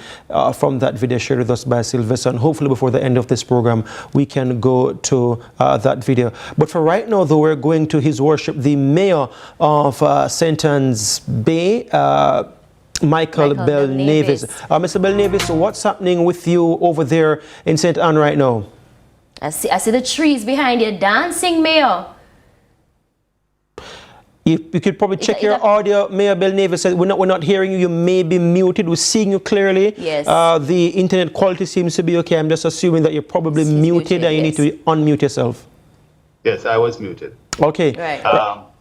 Yes, I can't give you a rundown because I'm actually moving through Otrios. I'm currently checking on the drop, and so on. I can show you the seed, the squalls, and so on. You can get a feel for what is happening in and around the area. Oh, we love this citizen journalism, Mr. Bell Navis. The trees all moving. Wow. And I'm going to carry and show you the sea surges on the north coast. Wow. The field.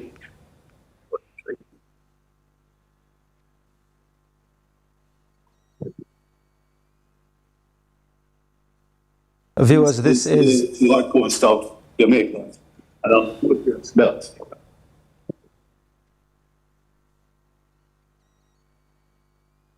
So where is this? Where exactly is this? This appears to be St. Mary.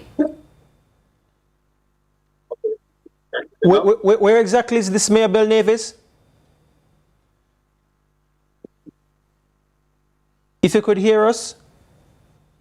All right. So viewers, you're looking there now. Can you hear me now? Yes, we're hearing you now. Where exactly is this?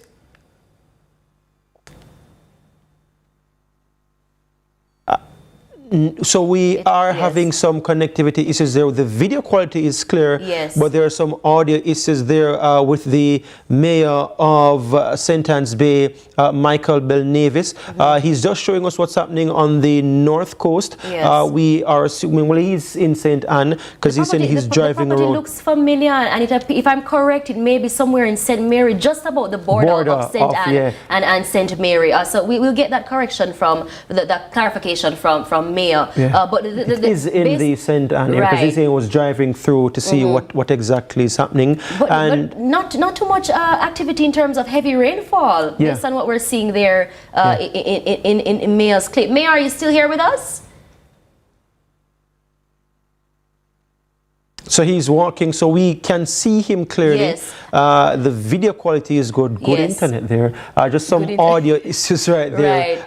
Transmitting. I'm curious to know what last night looked like in St. Anne, though, from Mayor's perspective. So I really hope that we can get him back on right now, actually, just to get an update. I mean, we spoke to Matthew Samuda earlier, who would have shared what the information he got from his constituents, but Mayor, who would have been there on the ground, we'd love to hear from him as well. Mayor, are you here with us, Mr. Belnavis? And we'll continue to await the arrival of Mr. Belnavis there. I think he's heading back to his car. Mayor Belnavis, are you back with us now? To hear them. I think I heard a faint voice just now, so he's getting the voices coming back a little bit. Hopefully by the time he gets back to his car, I don't know if there's a mobile internet Wi-Fi with him. Mayor Belnavis, back with us just yet? Perfect. Yes. All right, so just paint a picture of what happened between last night to this morning in St. Anne in terms of what you know. Well, moving into last night, we had over 405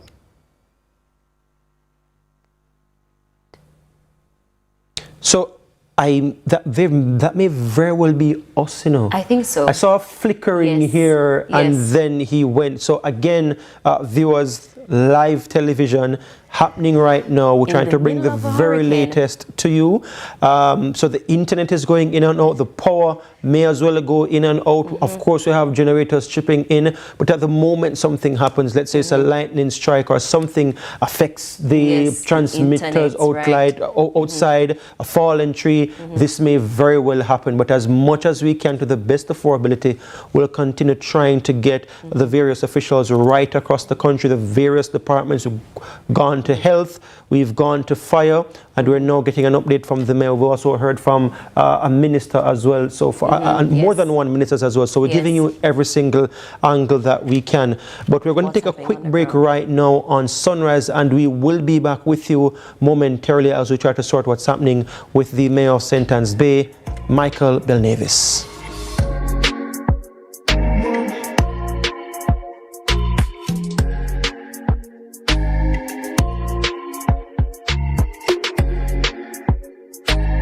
How do you think dreams come true for grown-ups? I think there's a dream princess. She gets to decide what dreams grown-ups get. Maybe land, a new house, or like a home makeover. Or a new car.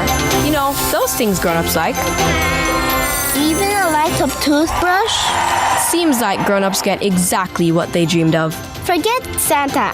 I'm going to send my list to her next year. CIBC Caribbean has sweetened the season with incredible cashback deals. Plus, your approved loan gives you a chance to win up to US $5,000. Apply now at www.cibccaribbean.com/sweeten the season.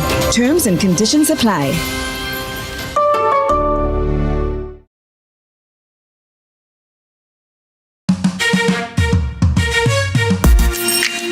Everybody, I'm Yendi, and this is Odyssey with Yendi.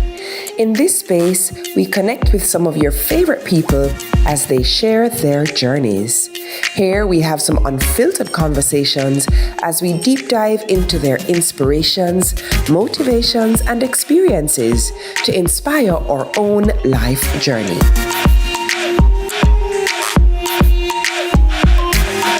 Odyssey with Yendi. Brought to you by Grace, Singer, and IslandNet Services. Let's delve deep into the issues. We'll take you beneath the surface. Greetings and salutations. My name is Orvin Higgins, and it's another edition of Fan Central.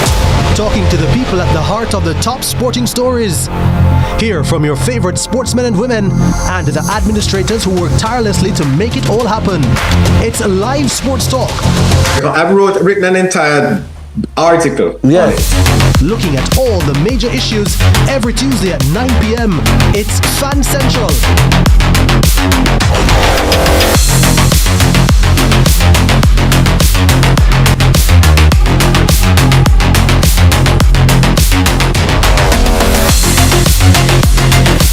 Trust Hawkeye's Total Connect.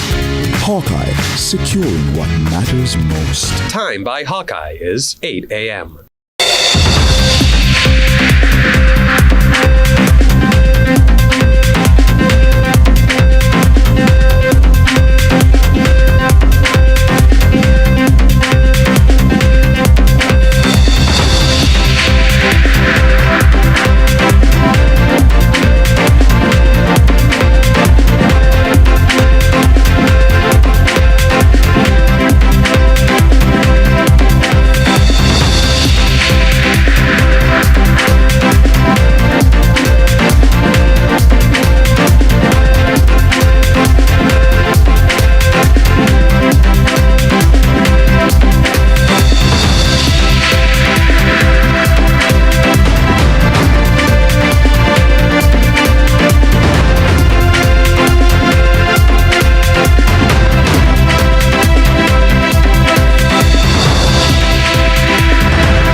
Welcome back to CVM's Sunrise. I'm Giovanni Dennis, your standing host. Along with me, Amoy Harriet. Now, there's plenty for us to keep our eyes on, and we are now going back to His Worship, the Mayor of St. Anne's Bay, Michael Belnavis, to hear what's happening across the parish. Mayor Belnavis, trying you one more time. Hopefully we can hear you. Okay, I'm not sure where I lost it, but I was reporting that along the coastline, it's pretty much a lot of sea squalls at this time, and as was earlier on depicted. But as we move into the town and the townships, it's pretty much a lot of wind, but there's a sprinkling of rain. We anticipate this is the calm before the storm, and we anticipate that as the hurricane blows in from the south over the hills of St. Anne over to the north coast, it's going to be a lot of dislocation, and the dislocation is going to come in the form of lots of slippages, landslides, flooding, and dislocation. I mean, look at areas like Cave Valley, perennial, always flooded, Bensington, coming across Limehall into Discovery Bay. That's the channel that usually gets affected mostly. Pimento Walk, those areas of St. Anne, and also in the Monique area. Those areas are usually perennial. I expect it to be no different this time. So we anticipate that it's going to be rough for us in St. Anne. Mayor, any reports of any type of infrastructural damage at any point throughout the course of last night in St. Anne? Yeah, we've been getting some trees that have fallen and so on. Some blockages here and there, but it's been relatively minor. We had some issues where we had a tree fell across the road in Bensington, and we had to have the fire department go and deal with that. So they went and removed the tree so you could have continuous flow of traffic. The idea is to have the National Works Agency, the fire department, and our own tractor men that we have and SALT people that we have on standby to go on once we get them, once we hear of the incident. Having some audio challenges there again with the mayor. Then we ensure that we have. Yes, I'm here. Yes, Mayor. We lost about the last 3 or so sentences from you just now. You're speaking about fallen trees. That was the last very clear one that we heard. A fallen tree across the road in a particular area. Yes, up in the Bensington area, and we had the fire department. We dispatched the fire department because the fire department is part of the emergency operating center that we have in St. Anne's Bay at the municipal corporation currently.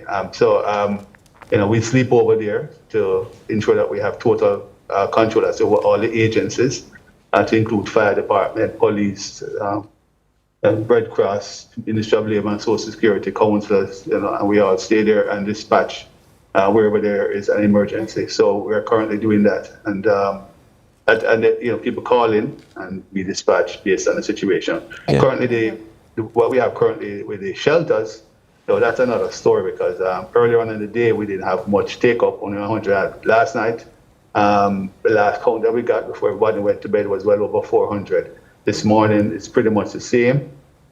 People have been going to the shelters now because of, but we have over 85 shelters. So 400 is not a lot when it comes to the 85 shelters, and we have only about 24 that is operational because, some people just rather wait until the 11th hour. The 11th hour residence is pretty much now. It seems as if the hurricane is going to come in the day, which is better than it coming at night. So at least you can see what is what, and it's less dangerous. But I anticipate it's going to be devastation, and they'll be using these adjectives because it seems to be on a certain track. It seems to be coming right for us here in St. And again, Amoy, we saw that flickering here, and to our viewers, Twice, we actually don't think that was on the end of Mayor Michael Bell Nevis.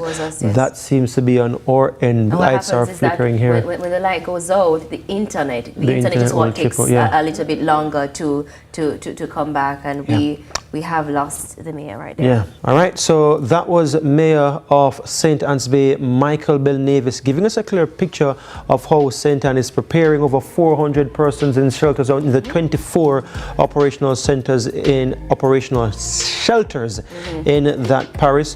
We'll keep tabs on what's happening on that side of the island right throughout the day. And remember, if you are in St. Anne or anywhere across the north coast or anywhere in Jamaica, we'd like to see what's happening in your neck of the island. You can share your storm updates or videos with us or photos via WhatsApp. Our number is 833 0897. Let me just go over that one more time. 876-833-0897. We have been sharing some of your videos so far, and we'll continue to share them with you once you send them to us. Now, after the break, we'll lighten things up a bit, because even in bad weather, Jamaicans always find a reason to laugh. Amoy, non-stop push our TikTok video them at all. I know. We'll be right back here on CVM's Sunrise. Stay with us. Yes. Easy. Make sure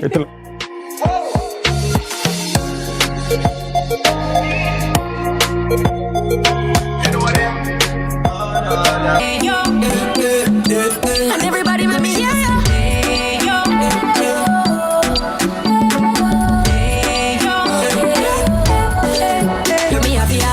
why eat other snacks when sunshine is the best for you? Nature's best buns are crunchy. The flavor that sings to you. Salted banana and plantain. Taste the freshness, naturally sweet. The flavor that sings to you. Ayo, nature's best bunch. Hey everybody, I'm Yendi, and this is Odyssey with Yendi. In this space, we connect with some of your favorite people as they share their journeys. Here we have some unfiltered conversations as we deep dive into their inspirations, motivations, and experiences to inspire our own life journey.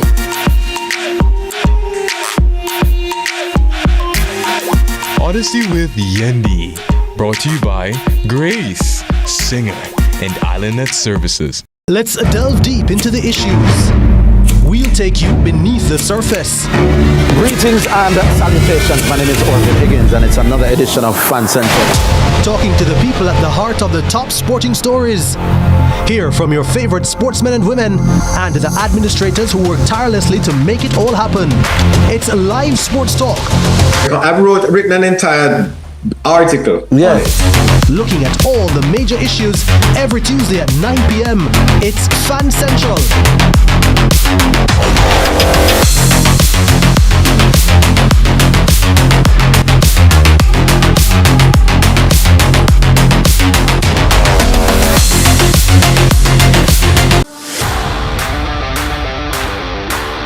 It's time. Welcome to High School Pitchside. We have another fascinating episode for you.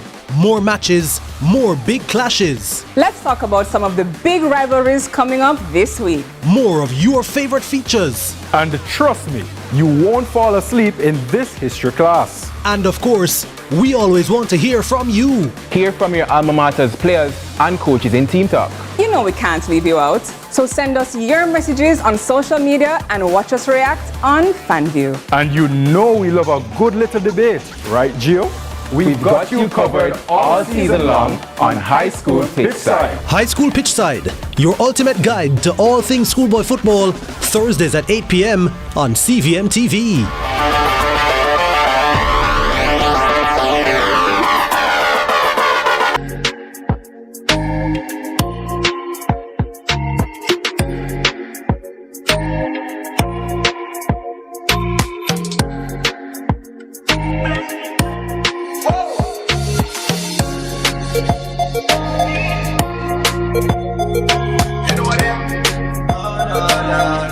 Son, your favorite meteorologist, and for this meteorological update, we thought we'd send a message directly to Melissa from our meteorological center. I beg you don't come out here. Drift.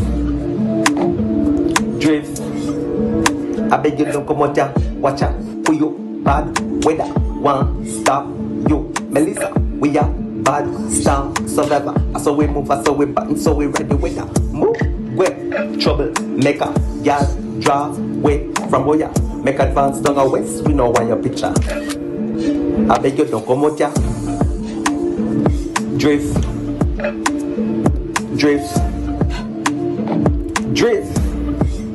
I beg you don't come out ya. From our meteorological center, Miss Pearly Grandson. Listen, at the top, out of every TikTok we see a show so far, Amoy, at the toughest thing. Is that on TikTok just yet, Miss Pearly Grandson? You are the maker the man properly, of the video. So he's a meteor Generology. journal website. We're going to ask him to clarify, so don't misquote him. As journalists, we cannot afford to misquote him. Thanks for staying with us. Miss Pearly Grandson. Yes, if you know him, you know he's always got his finger on the pulse of what's happening across Jamaica, and this morning's no different. He's in Mandeville, Manchester, where folks are watching the weather closely and ready to give us a sense of how residents are bracing for Melissa and the mood in the hills this morning. Welcome, MPG. You have to tell us your correct title. You said it's meteor journalist. Oh, you go. Jamaica's most favorite meteorologist. Meteorologist. Meteorologist. Sissy? Journalist, darling. Great man. And his last name is Dennis, by the way. Let me just indicate that. I'm claiming relation right here. No, how you come up with them thing there? And that seemed to have been very quick. How you come up with that? I tend to get that question a lot, but it's not a question I can answer. My creative genius is completely involuntary. It just comes to me. You know, we have to find this man online. Is this posted online just yet? It is. All of it is on my TikTok, Instagram, and Facebook pages, and YouTube as well. No, we have to find that. Yes. We absolutely have to find that. Now talk to us, Andrew. You're in Mandeville, Manchester. What going on in the area right now? Actually, I jumped ship. I was in Mandeville, but I left and came to offer support to my in-laws in Cobler. That's closer to Spalding, Manchester. So I'm in the hills of Manchester, on the border of Manchester and Clarendon. Yeah, that's near the Devon area, right? Right. Yeah, I'm familiar with that area as well. What's the conditions like down there? Well, I want to say we are in the early juggling section of the dance. So far, we're having a lot of rain, but and I feel like this part of it is very tricky because people might see this and say, "Oh, them did not go on so over." But the truth of the matter is that when this rain comes and saturate up the soil and so on and so forth, you know, by the time the real thing come in from the eye wall, right, you know, they are struggling. Yeah, I know it says the early part of the juggling, but have you heard of any reports of any landslides, any flooding, any blocked roads, anything at all? No, and that kind of activity is not very popular where I am. I think for the most part, what we're expecting to happen here are probably 1 or 2 routes flying, God forbid. But this general area does not necessarily have a lot of flooding or a lot of landslides. Yeah, just to say that it's probably a good thing that we have him there right now, because when we spoke yesterday, Amoy, to the Member of Parliament for North East Manchester, Ambassador Audrey Marks, there was actually a fallen tree across the road there in the Devon area, and we saw the gashing of the lights on that pole. It appears that they have in fact cleared that. Any other reports of what's the power situation like in the parish? You heard from JPS that half of Manchester is among about 4 or 5 parishes where half of the parishes without power. What's it like where you are? Well, Giovanni, boy, let us just count our blessings and name them one by one. I just want to say how very impressed I am with our power provider and our internet provider, because formerly, in previous years, you don't know that a hurricane is coming because it actually starts. You know that a hurricane is coming because the internet and the light cut off. You get me? And I see where we've made some advancements in that area, because we have light up to this morning. I don't have any right now, and I have to offer grace because I understand the circumstance. But I'm very impressed with JPS and the telecommunications companies. Andrew, it's so like they need to employ him to do one of their ads. I literally was saying that to someone not too long ago, that I am actually, should I even be admitting this on air? I said I am actually impressed with JPS because based on the breeze that I saw happening outside. Come here, I said normally like a breeze blew like would have gone already. The first drop of, as soon as the first drop of rain drops, JPS normally say, okay, this is it, lights off. We are turning off the lights when the leaves turn and the first 2 drops of rain come down. That was not the case this time around. I'm very proud of us.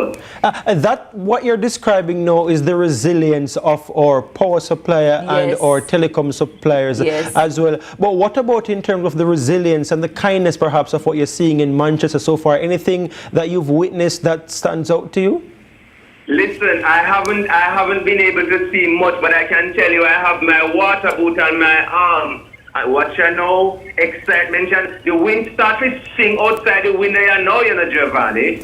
And the fog is moving in a particular direction, the trees are swaying. This is starting to feel like a hurricane, like the bands are rolling. Oh my. Listen, question MPG, we are just about out of time right now, but I need to make this plug because you've been plugging as well. Everybody plugging for morning. We're coming on back at 1 o'clock myself on the morning. You have to be our reporter on the ground in Manchester. Will you remain in the parish at that time?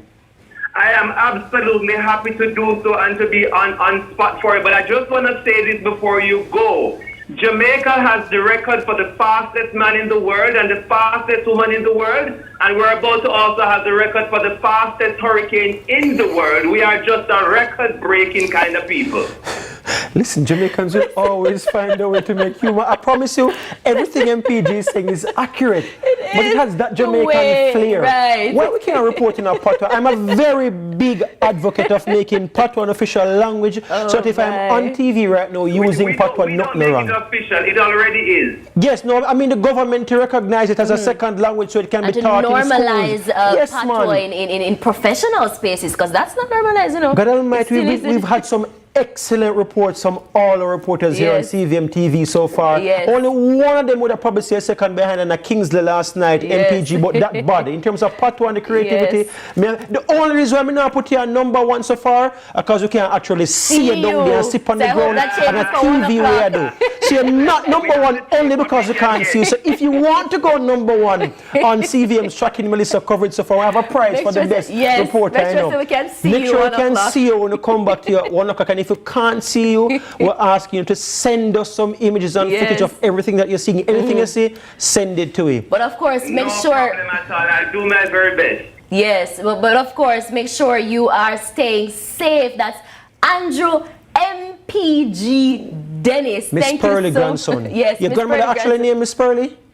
My grandmother's actual name was Miss Pearly, but she's may her soul rest in peace. What a legacy. Yes, Big up Miss Pearly. May Miss Pearly rest in peace. She must be smiling up there right now, watching you. We are entirely out of time from about 5 minutes ago. But you know the segment now, so we are continuing. Them are allowed if we go on a little bit. We are take a break on Sunrise. I hope them not cost me. I have to go and enjoy the patois a little bit before we kind of fade back into the English, because I like it too. Yes, always a solid report there from Mr. Dennis. That Mr. Dennis. Well, both Mr. Dennis.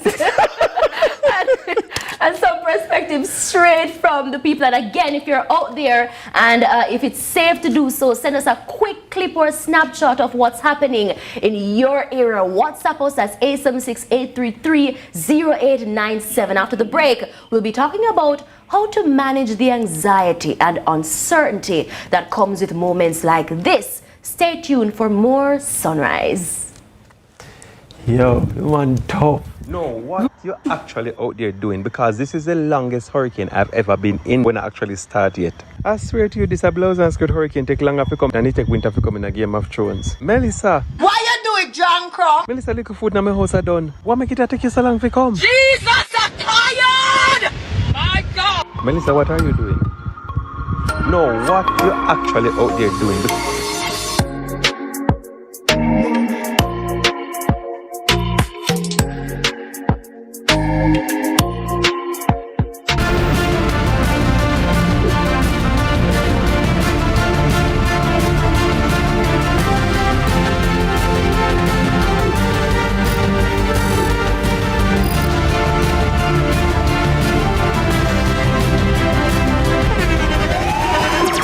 The internationally acclaimed On Stage with Winford Williams. At a new time, Saturdays at 8 p.m. on CVM TV. So much more than entertainment.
Glad to have you back with us as Sunrise continues to track Hurricane Melissa. Sometimes the hardest part of a hurricane isn't the wind or the rain, it's the waiting, not the knowing, the feeling of being stuck inside with your thoughts. It's a kind of mental storm that many people don't talk about enough. But we will be unpacking this more this morning with clinical psychologist Dr. Tracy Coley. Thank you, Dr. Coley. Are you here with us? Yes, I'm here. Can you hear me? Yes, perfect. Great. Morning. You guys look nice and dry and safe and warm. How are you doing? Which end of the island are you right now, and how are you doing before we get into it? So it's pretty rough. I'm in the hills of St. Andrew. So we've been having a lot of heavy winds since yesterday afternoon. Last night was a little scary. Right now is also, the wind is very stiff. Yeah. What are some of the common emotional reactions that you have been hearing and seeing with the onset and the approach of Melissa that you've been hearing from adults that you've been speaking with, or even children perhaps, and what do people need to do? So Melissa is an interesting one. It falls under the category of every natural disaster, but Melissa is interesting because of the waiting. And it's the waiting that creates a buildup of anxiety in adults and children. You know, if it's a storm that's fast moving and it comes and it blows and then it goes, the internal restlessness doesn't get a chance to build up and take over. A part of what triggers anxiety for adults and for children is a lack of control or feeling like you're out of control, like there's nothing that you can do. And so one of the things that we always recommend is for parents to try to involve their children, especially the older ones. Give them things to do. A part of how you regain a sense of agency and control is by action, getting into little steps. So if there's water to be swept out, have your 16-year-old or your 15-year-old, do that. There's some 10-year-olds who also, they love to sweep, so involve them in the process, because that's going to give them a sense of control. If your mind is focused on doing, then the anxiety has less of an opportunity to grow and build and get out of control. Now, Dr. Coley, over the past few days, we've been talking heavily about preparations, disaster risk preparation, the drain cleaning, the food, stocking up on the food, going to the shelters. Those are the physical aspects of preparation. But what psychological preparations should we be doing at this time? So we're right in the thick of it. So we're in the doing stage and less of the preparation stage. However, there are things that we can always, what it is that you tell yourself, what you feed yourself, that is going to influence how you respond on an emotional level. So, I heard you guys mentioning a couple minutes ago about, this concept of resilience. As a people, we are very resilient. People throw around that word. All it means is that our ability to bounce back from, difficulties or hard times. It's hard. So we bend, but we don't break. That's important to remind ourselves. It's also important for us to remind ourselves that we've been through storms. Some of us have had major losses, myself included. I was very much so, very conscious during Gilbert. My whole family was living in one room. But one of the things that I remember, I don't just remember being scared, because my mother at that time involved myself and my brothers in the process of helping to keep our property and ourselves safe. Remind yourselves that you're a family and you're a unit, and that this will pass. Nothing lasts forever, nothing stays forever. Melissa, although she's dragging her feet, this is going to end. And when it ends, the rebuilding process starts. So it's about reminding yourself that this is going to pass, reminding yourself that we are a resilient people, finding a way to reframe what it is that's happening. So it's family time. It's an opportunity for you to check in on kids. Vanda was on yesterday on CVM talking about playing games with kids. It's an opportunity for the family to come closer together, which, is one of the positives. Yeah. With widespread power outages already and more expected to come, being indoors, the disruption to people's normal routine, how can people, what can people do to stay grounded, to kind of feel that sense of normalcy? What advice would you give them? Good question, because routine is an important part of how it is that we manage anxiety, right? So especially when something is happening that's disrupting that, people feel out of sorts. Now, even within a situation like this, there's some amount of routine that can still be maintained. Miss Kitty yesterday was objecting to homework being sent home, but there are some kids who actually like doing work. So set aside a little time, especially now that it's daylight.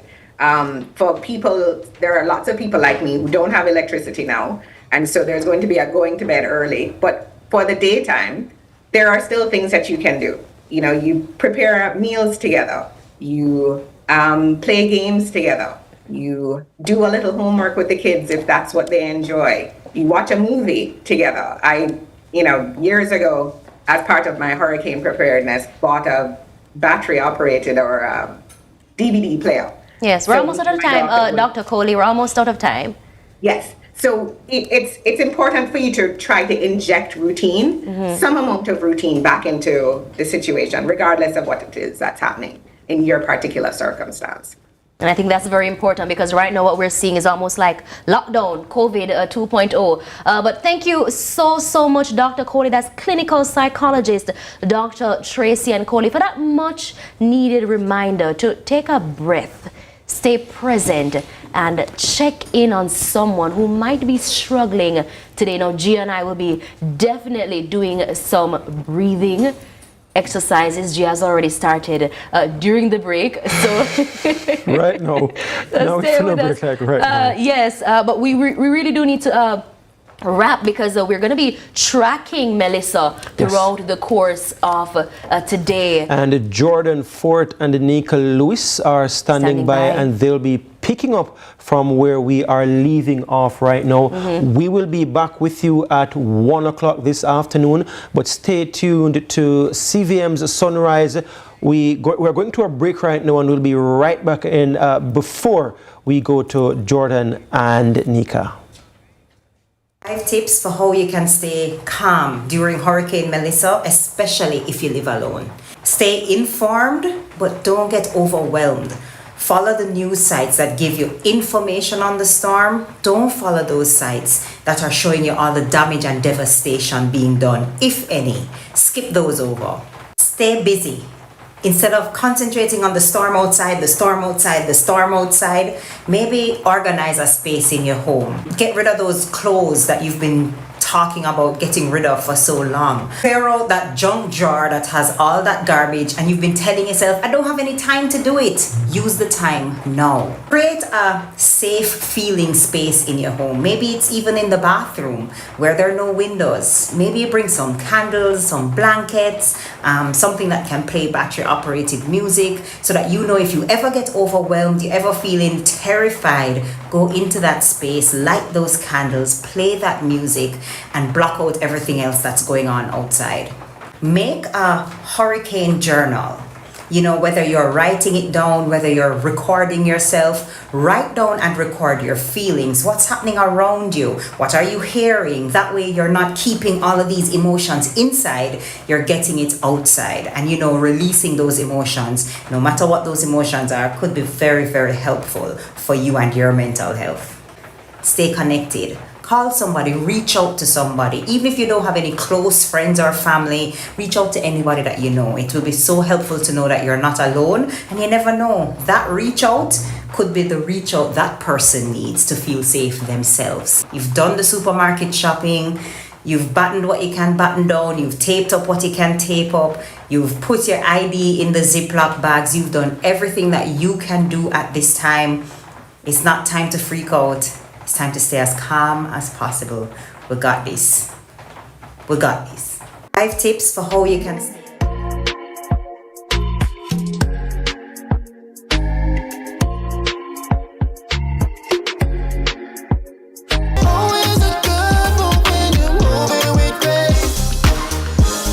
The time by Grace Good Move is 8:30. Where it all begins. The quest to become great. Inspired by those who went before them, these 4 boys dream of playing in the ISA schoolboy football competitions. Will you score this for Casey? Will you score? It's a shot, it's a goal! And it's a shot, and it's a goal! And Casey has won the Manning Cup, and they will play Clarendon College in the Olivia Shield.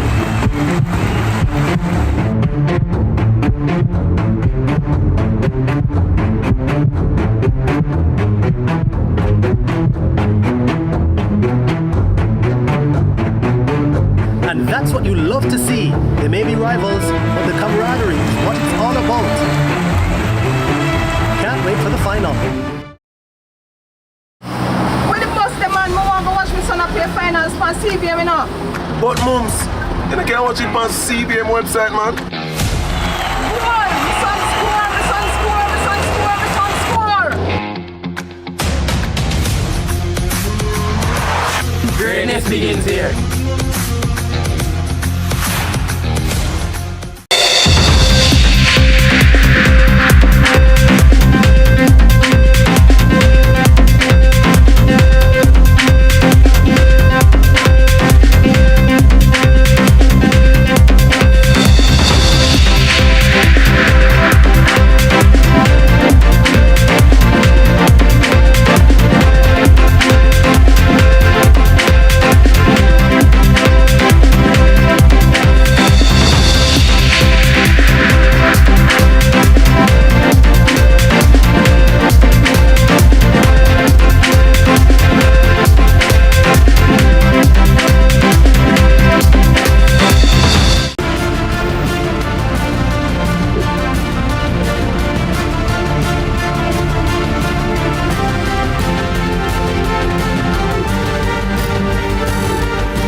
the internationally acclaimed On Stage with Winfred Williams. At a new time, Saturdays at 8 p.m. on CVM TV. So much more than entertainment. When the bus the man, I want to watch my son play finals on CVM, you know. But mums, you can't watch it on CVM website, man. Score! My son score! My son score! My son score! My son score! Greatness begins here.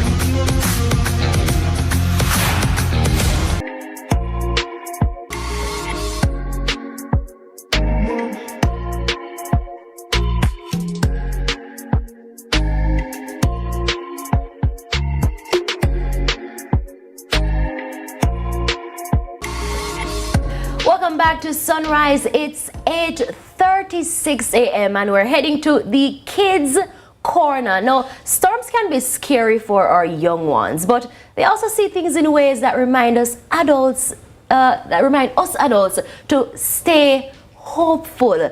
Joining us this morning are Casey Blackwood and Malika Miller, two young sunrisers, to share how they and their families are preparing for Hurricane Melissa and maybe what they're looking forward to once it all passes. Welcome, girls. Hi, well, good morning. Thank you. Thank you so much for joining us, Casey and Malika. Now, it's just want to ask you firstly, both of you, starting with you, Casey, what was your first thought when you heard about Hurricane Melissa? Well, I think my first thought was the same thought as everyone. Originally, it was just supposed to be a tropical storm, so I don't think I was really paying it that much attention initially. I just thought that we would be out of school for Thursday, Friday, and return the Monday, but it was rapidly increasing and now it's a Category 5 hurricane. So now that it's a Category 5, I'm paying more attention to it, but initially I didn't think it would reach this stage. How about you, Malika? Well, I originally thought that it would just be a tropical storm. I was out of school on Thursday, so I thought we wouldn't go to Friday and then we'll come back on the Monday.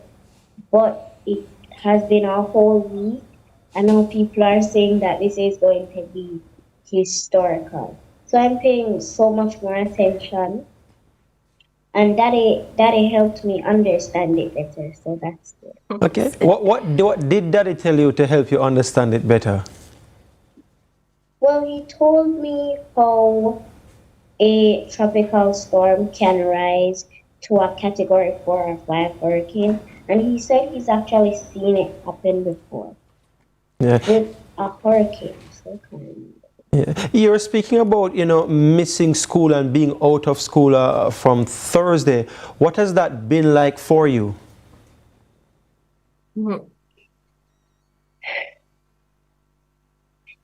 I just a little bit irritated because I have exams coming up the next time we go back to school.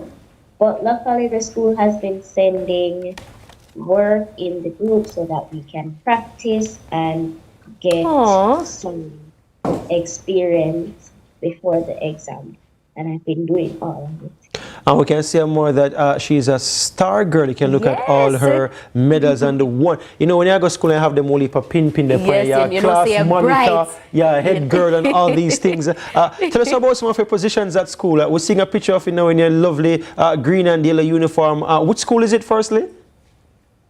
The Henry Park Primary School. Wow, yeah, even beside the police commissioner, Dr. Kevin Blake there. What are some of the positions that you hold at school right now? Well, see, the thing is, my school, I'm in grade 4 now. That picture is from grade 3. And prize giving is coming up, I think, in either November or December. But all those badges, I recently became a prefect for my class. Congratulations! Congratulations! Yes! Sub-prefect, sorry. A sub-prefect. Yes. The badges from grade 3. Yes. Most outstanding student in language arts. I love that. school citizenship and best child from grade 3. Too much award. She can't remember all of them. Can't remember all of them. I love that, Malika. And for you, Casey, what has it been like, being out of school since earlier this week? Well, for me, I'm preparing for CSEC right now. So although I wish the break was under different circumstances, the break was definitely well needed in order to, catch up on SBAs and assignment. But I was even having a conversation with my sister the other day, and I was just telling her, just the feeling of the school saying, oh, we're going to be on lockdown from this time to that time. It reminded me of COVID, because being a student in that time, I remember we were told that school would just be locked down for 2 weeks, and then before we knew it, 2 weeks became 2 years. So just that feeling of not really knowing what to expect and what the outcome of the hurricane will be, that's definitely been something on my mind. But overall, the break was well needed to catch up on some SBAs and some assignments for me. And as we wrap, Kasian, can you talk to us very briefly about whether or not what the information that's being shared in the media, whether by media houses or the authorities or perhaps even social media influencers, do you think in any way that this is stirring up some amount of fear, or is it a case where you're appreciative of the information and you like to stay up to date with what's happening on social media? I would definitely say it's a mixture of both, because in times like this, it's very important to be aware of what's happening. However, especially for young people, when you see your favorite celebrity starting to talk about it, that's when it really settles in that, wow, this is a real thing. Someone that you might know from a TV show or from TikTok might say, hi guys, I'm just checking in about this category 5 hurricane. Even people from overseas, it definitely stirs up fear, because I think when you see those people talk about it, it really settles in how serious the situation is. So although it's important to be informed, I do think it's a double-edged sword, because yes, we're being informed about the happenings of the hurricane. However, it's also causing out of fear and anxiety within the people, I would say. Yeah. Well, I think that's a very sobering note on which to end. Yes. I do wish you all the best in your CXC. You look very young. I could think you go to primary school, Which form are you in, Casey? I'm in 5th form, graduating soon. Wow. Okay. When we didn't have 5th form, I feel like I'm a big man. I'm a friend them of beard and them time. Wow, things and time have certainly changed. I want to thank you both so much for joining us, Kasian and Malika. It's time for our final break, and we wrap things up just after this.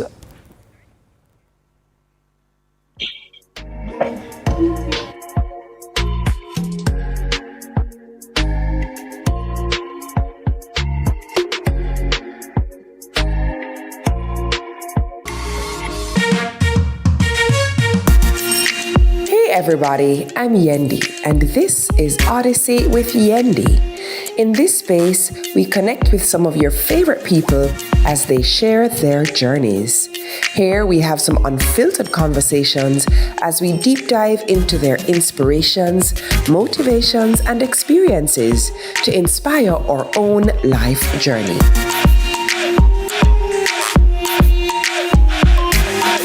Odyssey with Yendi. Brought to you by Grace, Singer, and Islandnet Services. Let's delve deep into the issues. We'll take you beneath the surface. Greetings and salutations. My name is Orville Higgins, and it's another edition of Fan Central. Talking to the people at the heart of the top sporting stories. Hear from your favorite sportsmen and women and the administrators who work tirelessly to make it all happen. It's live sports talk. I've written an entire article. Yes. Looking at all the major issues every Tuesday at 9 p.m. It's Fan Central.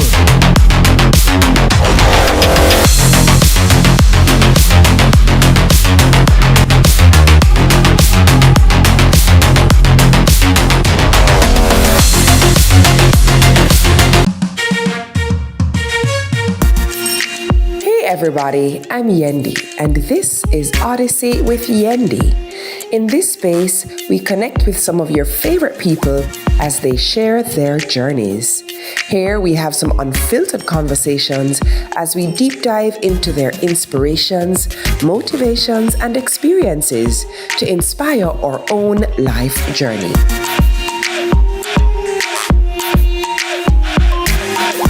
Odyssey with Yendi. Brought to you by Grace, singer, and Island Net Service. That's what update 26. No, come back. Rough. We would like to express our sympathies to those affected by Gilbert. While Gilbert want to come in me room, the sweep out song with me broom. The little dog laugh to see such fun, and the dish run away with the spoon. Come now, who no see me dish? Who no see me dish? Anybody who no see me satchel like the dish? Who no see me dish? Who no see me dish? Anybody who no see me satchel like this? Come, dish take off like flying saucer. The roof migrate without a visa. Bedroom full of water. Me in and the dark. Amoy, who sing that song there? We're going to show up your age now. Who sing that song there? Very someone. Lord, love in there. Give me a Jamaican passport. We are rescinding your citizenship. Pika, if you know, listen. Conor Mackenzie, come. We are taking away her citizenship right now. It's the biggest hurricane song ever. Gilbert, oh my word, give me a citizenship. Give it back to me. You know, coming out of this, we're going to have a Melissa song as well. You know, if we can match this song, actually. We can probably use MPG one right now if it be an anthem, you know, big man thing. MPG.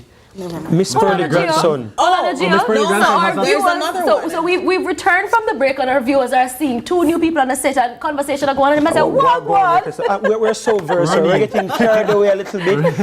This is the team of us here, the team of presenters, bringing to you Tracking Melissa live and continuing coverage throughout the day since yesterday. So we start 6 o'clock yesterday, we start 5:30 this morning. This morning we're continuing right through again, right up to 10 o'clock. So we are leaving now. Our co-hosts are also here right now. We're a tag team. Right through. We're even asleep. Right through. Can you leave us right now? We'll probably eat some food, book some more people again, and we'll come back 1 o'clock. Nika and Jordan will be taking us up to 1 o'clock. So you know we're burning the midnight oil. But a midday oil is right now because we have midday and night everything. Right through. And midday is supposed to be landfall. So midday is when we're really watching and getting all the reports in, and people are going to be tuning in, even if they lose power, you know, YouTube, we're live on YouTube, so people and the CVMTV.com website as well.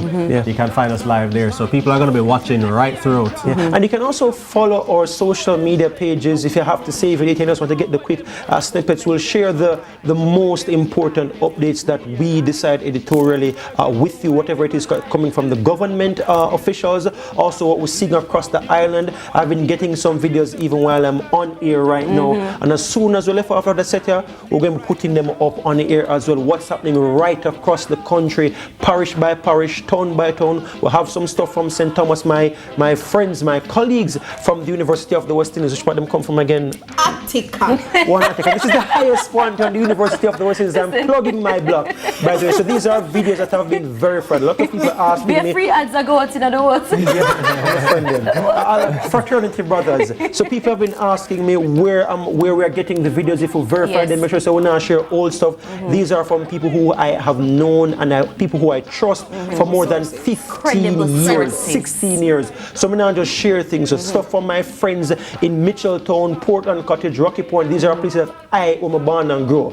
Clarendon, Napen, all over the country we have contacts as well. You know what the beautiful thing about the kind of job that we do? The amount of people we interview all over, we exchange numbers. And all me do I go in on my phone and I message them. When they send me videos, we do I go on in a phone area. You know what is funny? You don't even have to ask them. Some of them volunteer. I have people in St. Anne, Trelawney, St. James, all across the country, and to the Caribbean for that matter, who've been reaching out to us, and some sending NHC videos, that's National Hurricane Center videos, and they're saying, oh guys, we're concerned, we're praying, or how's everything now in Jamaica? We understand landfall will be X time. They know so much about what's happening here, and they're very concerned for us. And they will be knowing much more about that because Nika will continue to tell you what's happening along with Jordan Fort, who is also an Arsenal supporter. That's why I'm rating him so much, you know, a good youth. But that's all the time we have for you here on this morning's Sunrise. We want to say a huge thank you to our viewers for rising with us and staying with us all morning. We know so not too used to me and more, but get used to us. Hopefully we'll come back. We'll plug ourselves for come back. Listen, we hope hope you continue keeping safe. Keep your devices charged, check on your neighbors, and stay tuned for CVM, or stay tuned to CVM for live updates every hour from noon. We'll be right here with you, keeping calm and keeping watch as we continue tracking Melissa. Take care, my loves. You see me fridge? Gilbert, give me. You see me color TV? Gilbert, give me. You see me new stereo? Gilbert, give me. You see me new video? Gilbert, give me. Come now, water come in my room. We sweep up some with the broom. Little bit. The little dog laugh to see such fun, and the dish run away with the spoon. Follow me, natty dreadlocks, sit down inside. And look how Gilbert have gone outside. When breeze lick down me such in restaurant. Natty dread jump up and chant. Lick them jaw, go and go do it. And them did the dread pork we eat. Juke them jaw with storm. The following program has been rated PG-13 and is suitable for viewers over the age of 13 years.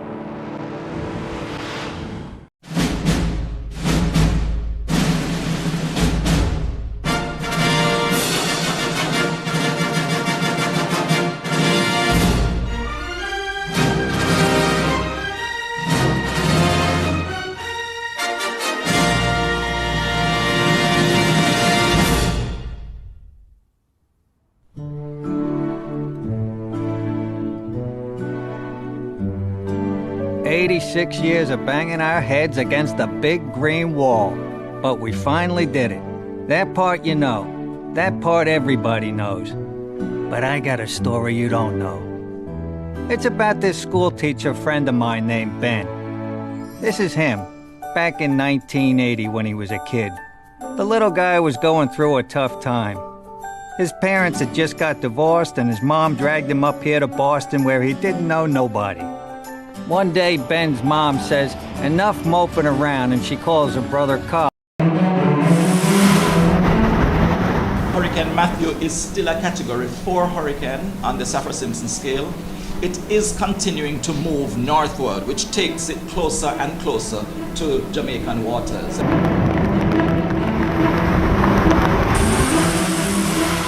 More information is coming out from the Hurricane Center.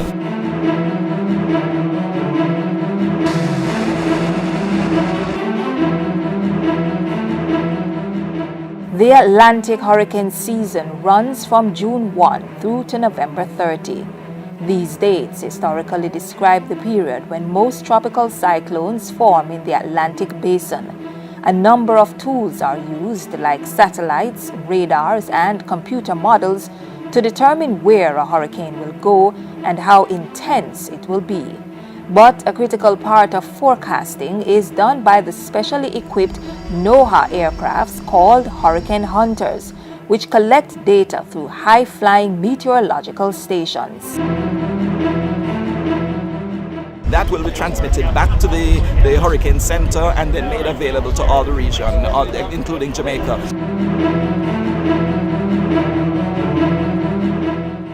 WC-130J Hercules is a high-wing, medium-range aircraft used in weather reconnaissance missions. This plane is configured to penetrate tropical disturbances and storms, as well as hurricanes and winter storms, and get data on the movement, size, and intensity of these systems. The NOAA Gulfstream model, nicknamed Gonzo, is a high-tech, high-flying, and high-speed twin-engine jet that flies around and over developing tropical cyclones to create a detailed picture of the surrounding upper atmosphere. It has a range of nearly 4,000 nautical miles and a cruising altitude of 45,000 feet. The Lockheed model, nicknamed Kermit, is in a class by itself. Formulated with unique scientific instrumentation, radars, and recording systems, the Kermit is able to do horizontal and vertical scans of storms.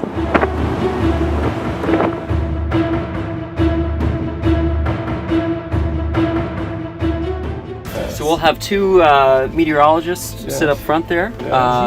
The person in the left seat is usually verifying the dropson data that we're collecting. The person on the right is helping with navigation.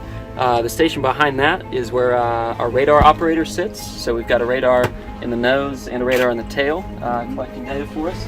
This is where all of our data systems reside. And then back here is where we're actually dropping the songs. So we'll prepare one of the songs here, pass it over to that guy. He'll prepare it there just so we have a backup just in case this computer goes dead or that computer goes dead. Once the song is ready to go, close the door.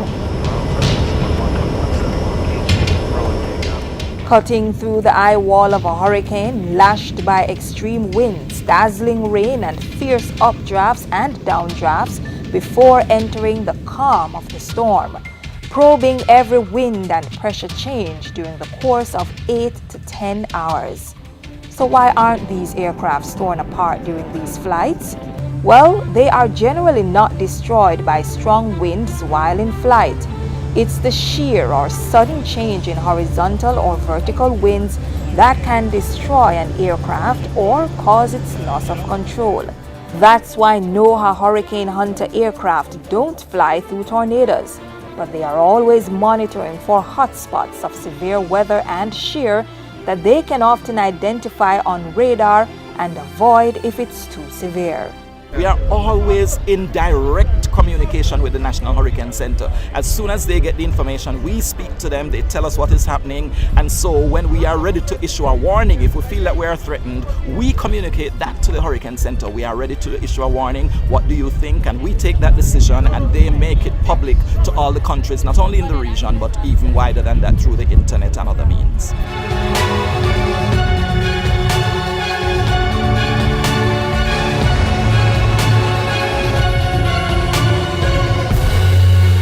Let's delve deep into the issues. We'll take you beneath the surface. Greetings and salutations. My name is Orville Higgins, and it's another edition of Fan Central. Talking to the people at the heart of the top sporting stories. Hear from your favorite sportsmen and women and the administrators who work tirelessly to make it all happen. It's live sports talk. I've written an entire article. Yes. Looking at all the major issues every Tuesday at 9 p.m. It's Fan Central.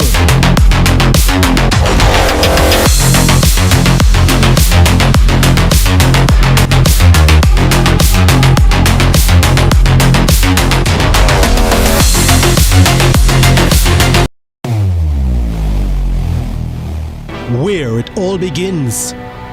The quest to become great. Inspired by those who went before them, these four boys dream of playing in the ISSA schoolboy football competitions. Will you score this for Casey? Will you score? It's a shot, it's a goal! And it's a shot, and it's a goal! And Casey has won the Manning Cup, and they will play Clarendon College in the Olivia Shield.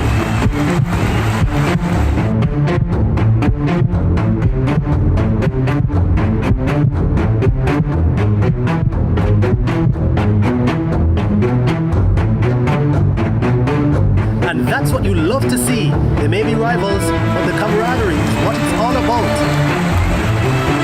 Can't wait for the final. When the bus the man, I want to watch my son up play finals on CVM, you know. But mums, you can't watch it on CVM website, man. Goal! My son score! My son score! My son score! My son score! Greatness begins here.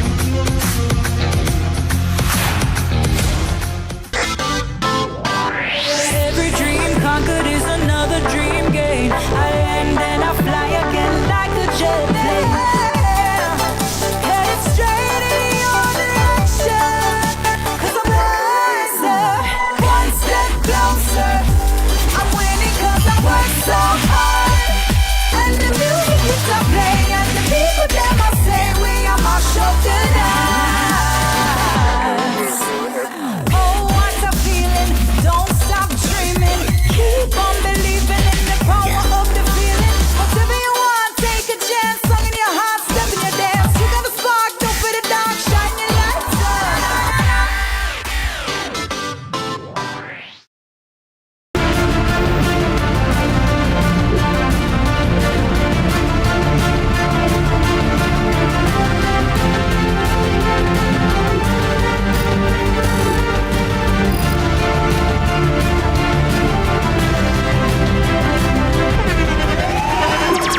the internationally acclaimed On Stage with Winfred Williams. At a new time, Saturdays at 8 p.m. on CVM TV. So much more than entertainment.